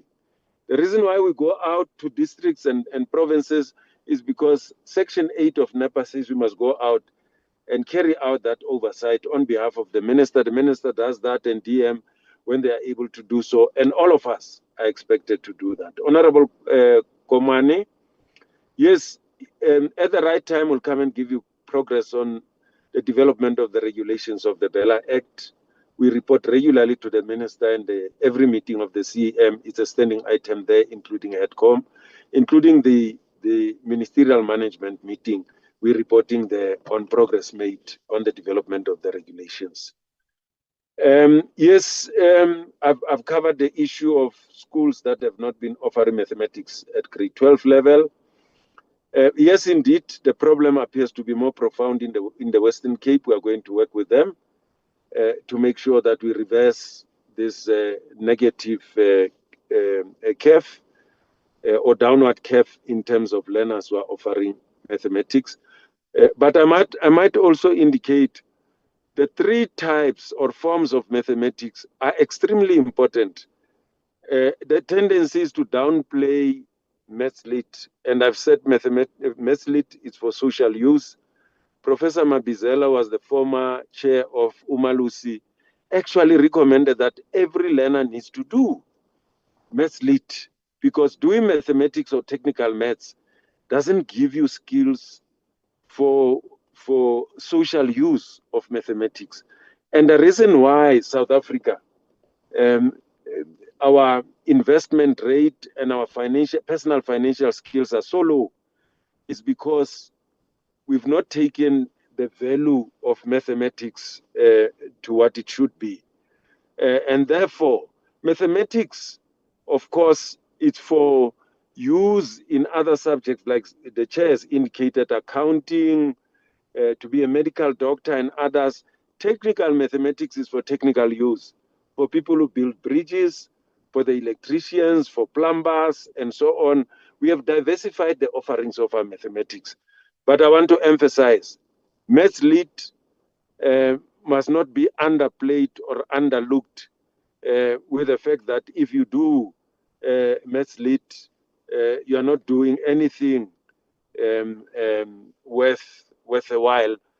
But instead, mathematics and maths lit can even be taken together. But each one of them has got its own use, as I've just explained. School infrastructure and maintenance, maybe Mr. Mafuku will add there. I've indicated for the year under review, we had 1.6 billion from what we used to get, which was 2.4 billion before, and the allocation having been substantially reduced over the years. And I take it, Honorable Komani, that the state of maintenance of our infrastructure is very bad. It's pathetic to say the least. But again, it's about the allocation of resources there. That's what provinces would say if we come very hard on them. Some of the schools are incomplete. We follow them up and say to provinces, you don't need to start new projects. Complete these ones that are incomplete before you start with new projects. I've indicated that a report will be coming, and I want to apologize that we've taken longer than you had expected. I did commit, indeed. My commitment will still come to pass. And I've now committed that in the next 7 days or so, you should get all of those reports. And about issues of corruption, the issue of Mpumalanga related to the purchase of computers, Deputy Minister is much more clued up about this because she had time with officials and the Premier. The Premier has carried out an investigation on computers that were purchased in Mpumalanga, which came out that the money paid for the computers that were provided was actually much more, and it was actually the price of specialized computers that are used for data. And the Premier is dealing with that, and we are confident that the process that the Premier has put in place is dealing with that matter of Mpumalanga regarding the procurement of computers. And then the Ngadini school, I've indicated together with other schools, Honorable Shikwambana will forward a very comprehensive report on what is happening there, together with the Provincial Education Department. And then I've spoken about actual reports versus PowerPoint presentation. Career guidance teachers, we use life skills and life orientation for career guidance. We don't have people designated for this, but if you need the number of teachers who are offering life skills and life orientation, which are integrated, subjects for career guidance, we can give you those numbers. Mr. Faker will be able to get us those numbers, and working with Ms. Keya. And then,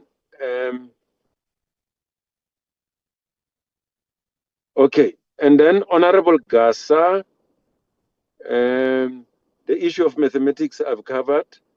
Plans to improve foundational literacy and numeracy. We do have the strategy for improving reading, writing, and counting. We can share that with you. And part of what we are monitoring is to monitor implementation and monitor impact. And that information we can also share with the chair. I've already indicated that we'll share our reports with the chair as well. How many facilities are fully resourced with practitioners that are suitably qualified? It is also in the reports. We got it per districts. We visited out of 75, 54. We left with 21. By the end of this week, we will be left with 19. The other 2 that we are visiting tomorrow and Thursday will also provide you a report on that, and that information will be contained there. And then plans for enough staff and classrooms. I've indicated the issue of the diminishing resources for infrastructure, but the same applies to even placement of Funza Lushaka. It depends whether the money is available to employ more teachers. The reason why the placement of Funza Lushaka has moved from 90% to 54% is that provinces don't have money to employ more teachers. The need is there. Schools are overcrowded. You have seen them, but there is no money that we're getting from the national fiscus to employ more teachers. I've spoken about the collapsed services in KZN. It is an issue that the minister is addressing, leading us, all of us, as we deal with challenges of KZN and other provinces.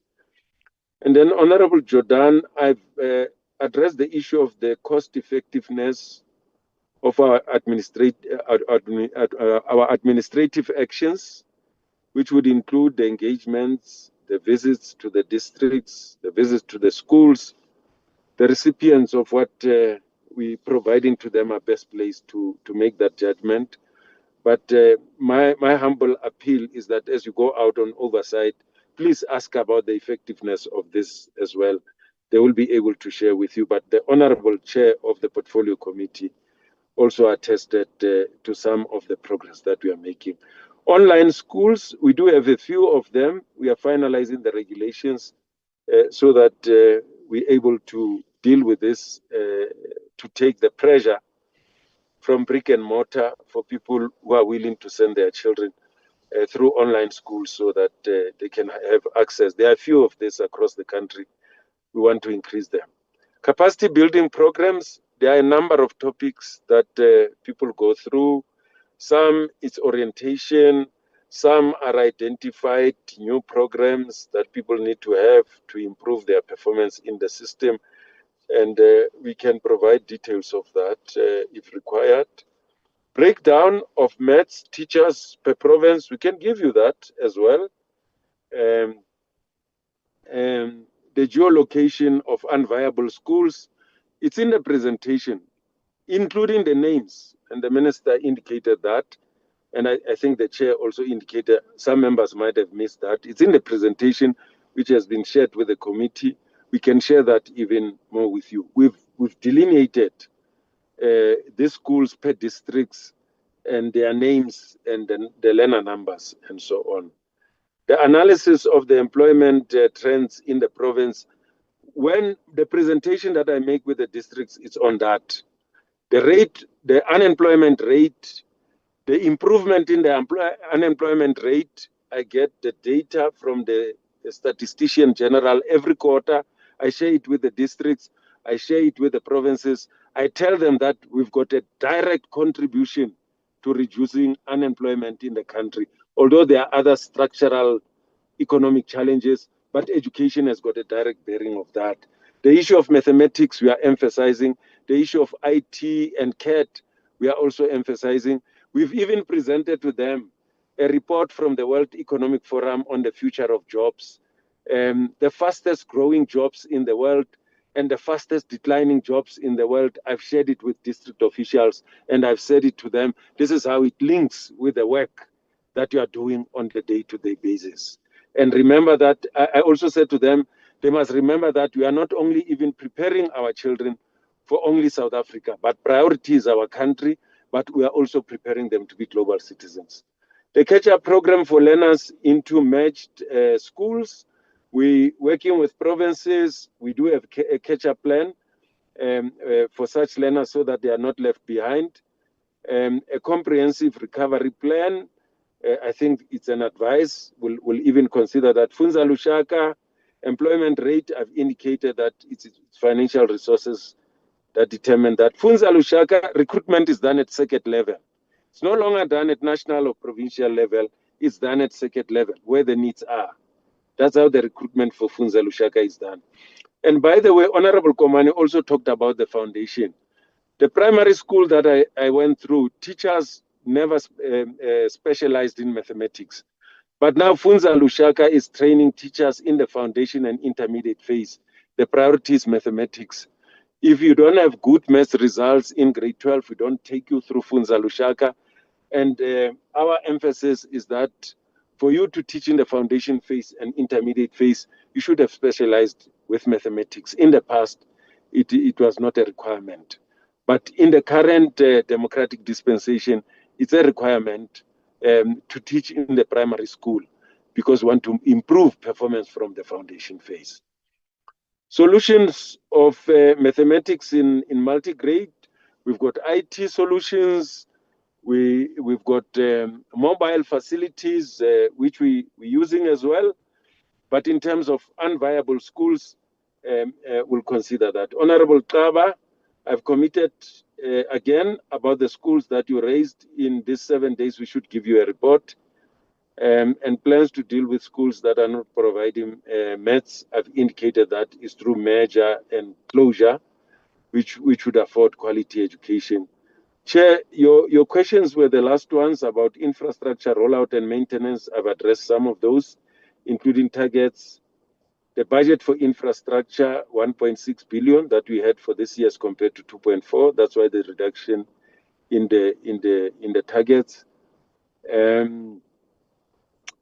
Foundations about STEM subjects, I've addressed that. Digitized textbooks, it's not about our attitude towards maths and science. It's about availability of resources. If you have to choose between digitizing textbooks and employing teachers, we'll have to employ teachers. And then when the budget allows, then we'll digitize textbooks. It's difficult choices that accounting officers have to make. A business plan in the Free State and the grant transfer indicating 100%. Of course, the underperformance was signing the business plan on time. The business plan was not signed on time, but eventually the transfer was made. And Dr. Whittle can explain that further in terms of HIV and AIDS. Yeah, the issue of maths, I've commented on it. Minister, I think I have covered quite a number, and I think colleagues can then come in. Maybe Mr. Mafoko, the CFO, and then Dr. Whittle, and maybe Mr. Faker, if I've not covered the areas that needed to be covered under Mr. Faker. Mr. Mafuku, can you start? Then CFO, and then Dr. Whittle. Thank you, DG, and good day to Minister, Chairperson, and honorable members. There was a question, DG and Minister, around the schools that need major or minor renovations, and how much have we budgeted for maintenance. With regards to that, I need to indicate to the committee and honorable members that in the current financial year, we have an allocation of 15 billion that is allocated to the education infrastructure grant. And 41% of that amount, which is 6 billion, is allocated to maintenance in the current financial year. And that is going to cover an amount of about 2,400 projects that are going to be maintained. And this is not only the projects that are going to be maintained, this is the direct maintenance project. As I indicated in last week's presentation, we have been collating information, for instance, on projects that are embedded in capital projects. As an example that we gave, where you have a capital project, but a certain portion of the school does not need to be replaced, that just need maintenance. So we have been collating that information from provinces, and that adds an amount of about 900 projects to the 2,400 projects that we are that are specifically allocated to maintenance. And over and above that, Chair and honorable members, we need to indicate that we are also doing training, as we indicated last week, with regards to the day-to-day maintenance. And this portion of maintenance is not included in the 6 billion that we have mentioned. So the day-to-day maintenance is what is funded from the norms and standards for school funding, and we are providing that training to school governing bodies and principals with regards to that. And over and above that, the last one, DG, that I need to indicate is around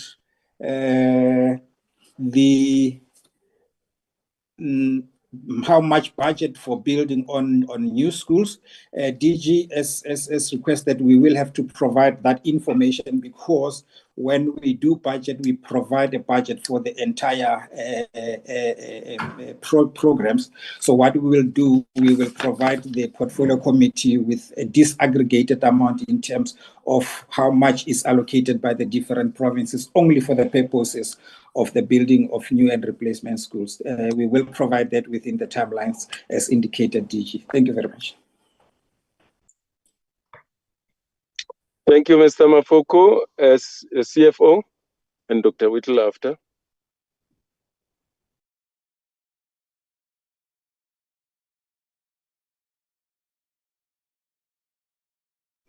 Mr. Kuno? Dr. Whittle, can you jump in whilst the CFO is organizing himself? Thank you very much, DG, and good afternoon to the chair, members of the committee, the minister, the DG, and colleagues. DG, I think you and Minister have dealt very adequately with the issues raised that reside with me. The only one that I would want to respond to is the issue of the school-related gender-based violence issue that I think Honorable Jordan has raised. And to say that we do that program with two components. The one is an in-school module, if you like, that is contained in our life orientation curriculum. It deals widely with issues of voice of young girls, with self-esteem, bullying prevention, violence prevention. It deals with issues of consent. It deals with masculinity. We base that the other component, which is an out-of-school one, we based on a campaign that our Deputy Minister leads. That program is based on a booklet called Speak Out, and it is about young people having the confidence to report when they are violated, but also to say no. And again, we for this financial year will have a specific focus on issues of consent and working specifically with boys. Incidentally, at the end of this week, our minister will lead a dialogue with boys, because we know that issues of sexual violence in schools are often perpetrated by men and boys. And that's why that is or will be a major focus of the campaign during the course of this financial year. Thank you very much, DG. Yeah, thank you, DG. Sorry about that. I was struggling to unmute. Can you hear me, DG? Am I audible? Yes, you are very clear. Proceed. Okay. You are very clear. Oh yes, I'll mop up on about 2-3 questions. I think the first one would be Honorable Low's comment that the minister can intervene. I think he mentioned Section 29, and I'm not sure. I think 126. I think of the Constitution. Basically, the two main instruments that allow for intervention. The first one is Section 100 of the Constitution, and that's administered at national level, basically cabinet and all that. But it's a cumbersome process. Not that it's never done. We've done it on previous occasions at different provinces. But for one to reach that stage, a lot would have happened that convince the department that there's nothing else that can be done. So it's a legislated process. Otherwise, you can't just intervene. But the second instrument, which is a more localized instrument, is Section 18 of the PFMA. The DG did mention what KZN is trying to do. And the difference between the two is that whereas the national one, the Section 101, the decisions are taken at national cabinet. With the PFMA Section 18.1, the decision is taken at provincial executive council. It's more localized. There's better ownership of the process because you've got local politicians saying we want to do it ourselves. Let's give these powers to Treasury to go and intervene and run the province. So those are the two different key interventions. Besides that, there's not much in terms of legislation that empowers the minister to intervene. So I wanted to start there. I know that the DG covered issues of corruption as asked by Honorable Komani, because Honorable Komani mentioned that there's a lot of corruption. My impression was that he was meaning that in our financial report, we don't mention a lot of corruption. But the reality is that we don't have corruption in the department as we speak. We do now and then have issues of fraud, which we investigate, and we open police cases. Ms. Mola is here who runs those investigations. So with regards to corruption, we don't have that. The other question was on the 40 million rand interest on rent. The question was, what's this line item? Is it a standard line item across departments, and why so much? There's what we call a standard chart of accounts that Treasury gives to all departments. So yes, it's a standard line item. And what this is that the building that we occupy is a building which we've bought through what we call a public-private partnership, a PPP. And how a private-public partnership works, it's the same way as how the old toll gates work, not the Gauteng ones, the N1, the N3, and I think N4, the old ones, where some years back, government said, we want to improve our road infrastructure, but we don't have money. So then they got a tender out and said to a company, do this work for us.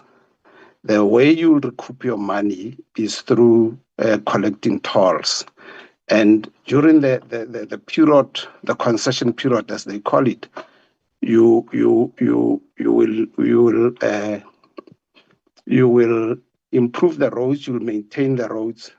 So it's the same phenomenon. It's the same thought process where some 17 years back, the department got into a PPP or a public-private partnership with a company who a 25-year partnership, which is now left with about 7 years, where they laid out their money and then they collecting the money back through what this line item is. But basically, it's like a bond where you get the bank to fund your building of your house, and then you pay it back through 20 years or 30 years, whatever the case may be. So it's just that when you see rent, when one sees rent, you might rent an interest, especially one might think that this is a fruitless expenditure because interest is that.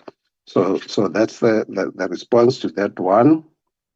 I'll just touch briefly on the HIV/AIDS story. I know the DG touched on it. Yes, there was a delay of the business plan for Free State, but it's for the new year, because business plans for the new year are finalized in the fourth quarter.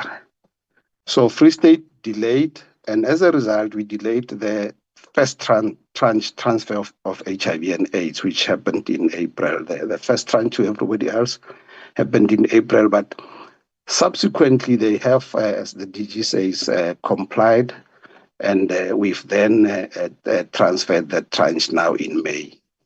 The last question is what the minister indicated that I'll deal with regards to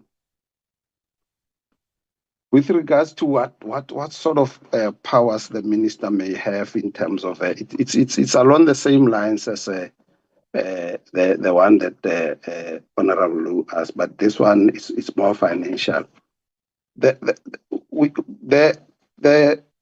The minister mentioned, and it's true, that we've got what we call the equitable share in the 2.1 trillion budget that we have for 2024-25. 1.4 trillion was national, 600 billion was provincial, and the rest was local mini municipalities. The 600 billion is basically the equitable share that goes to all the provinces directly from Treasury. And that's the money that we don't have a say on. What we have a say on in that 600 billion, basically, our budget for all the 9 provinces is 318 billion, nine provincial education departments. Out of the 600 billion, the education 9 provinces is 318 billion. And out of that, 92% or 291 billion is equitable share. So it's money that the minister doesn't have a say on. We only have a say, or the minister only have a say on 8%, which is 27 billion of conditional grants. And those conditional grants are governed by the Division of Revenue Act, meaning you transfer to the provinces in terms of the conditions as per the Division of Revenue Act. So, for example, the matter that we've just spoken to of HIV/AIDS, if they don't comply to one or two of the conditions, we withhold. And if things get worse, we actually stop the transfer. And at some stage, if towards the end of the year we see that one province is underspending and another is overspending, we have the power to transfer from one province to another. So the reality is that in the 92% that goes to the provinces as equitable share, it's only National Treasury through their provincial treasuries which have a say. So in that 92%, we've got issues like payment of salaries, goods and services, and other things. So if those things don't happen, it's not within the minister's power to say, now I'm going to get into your money and do other things. So I'm just saying so that it's clarified. I think I'm done, DG. I don't think I've left anything out. Thank you.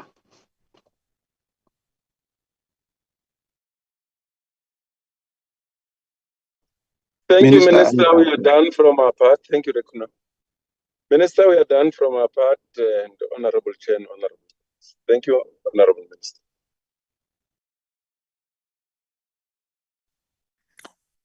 Thank you, DG. I do not know if there is anything outstanding, but honorable members, those are the responses to all the questions that we've asked. They're very comprehensive. There is a commitment from the DG that within 7 working days we will receive responses on the specific schools that we've asked about. Not only the two schools that both Honorable Komani and Honorable Shikwambana spoke of, but also the specific other incidences that we have referred to yourselves, that we've picked up on different platforms. We've asked that you give us information on what really is transpiring. So we're going to hold you to that. Honorable members, the time is 13:37. I do know that we've got plenary starting in a few minutes' time, and we cannot hold members in this meeting. We would need to adjourn so that members can participate in the plenary session. So I'm saying we will not have an opportunity for follow-up questions, but we are holding on to the commitment made by the department that they will come back to us within 7 working days on these written responses, and also that on any other issue that we would have asked for follow-up question. I think there was one also specific question from Honorable Kaba on a school in Gauteng where we've done oversight visit. What we said, because we've now adopted the report on Gauteng, Honorable Kaba, we adopted that report in the last meeting already.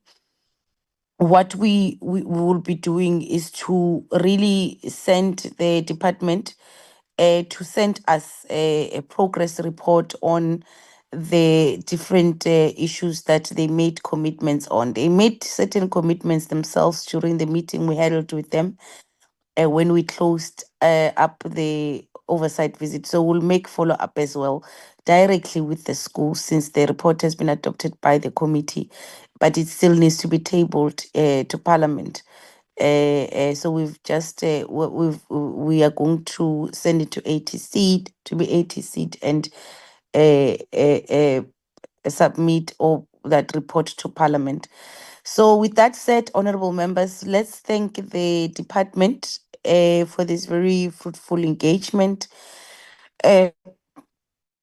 To the minister and the deputy minister, the DG and the team, thank you very much for your time. We are going to release you now and just remain with members of the committee just to deal with minutes. Members, if we've got any set of minutes, Mr. Brown, that you would have sent out to members. But thank you very much, Minister and the team. You can be released. Thank you very much, Chairperson, and thank you very much to the honorable members. Mr. Brown, do we have a set of minutes that you've sent out to members? Yes, Chairperson, this is the one set only for last Tuesday, the 6th of May. Okay, thank you very much, Mr. Brown. Members, we have the set of minutes for the last meeting we had with the department on the 6th of May, where we were receiving a presentation and an update on infrastructure backlogs and shortcomings, and also progress on infrastructure projects and the implementation of infrastructure norms and standards.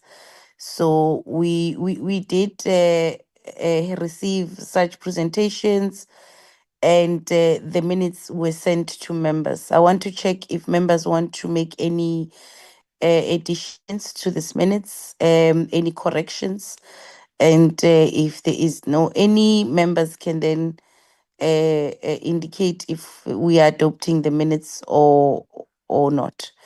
So I'm going to note hands.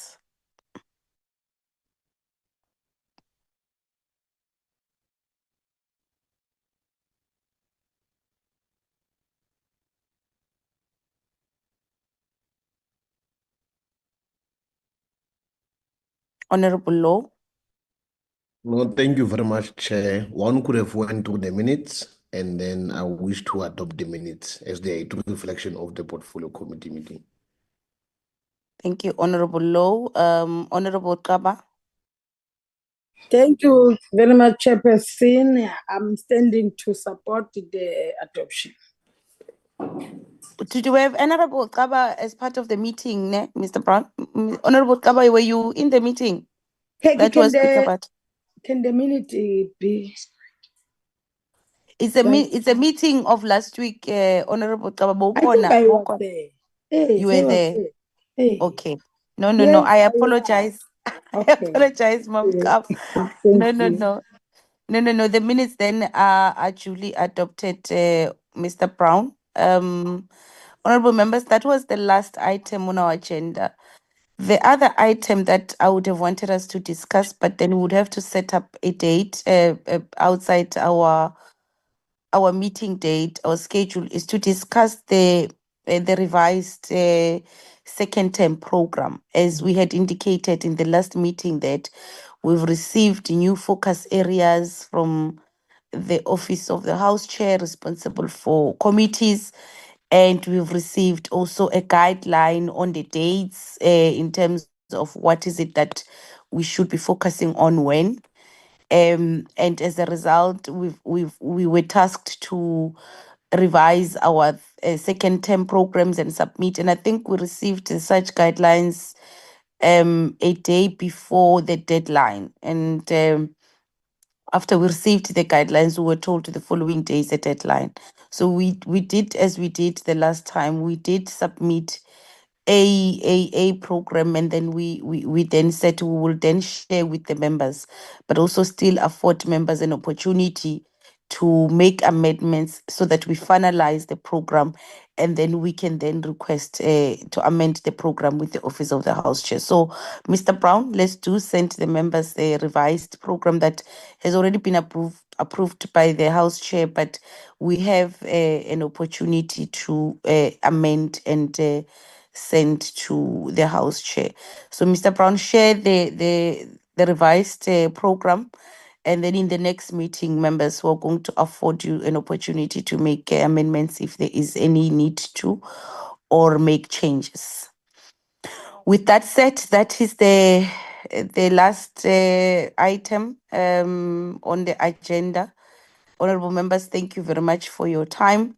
We will give an update, of course, on other issues when immediately we receive any indication of the update, especially on that a specific request, special request for a one-day oversight visit in the Eastern Cape. We are still outstanding further guidance from the Office of the House Chair, and we will then give feedback to honorable members when we get it. Thank you very much for your time. Have a good afternoon. The meeting is adjourned.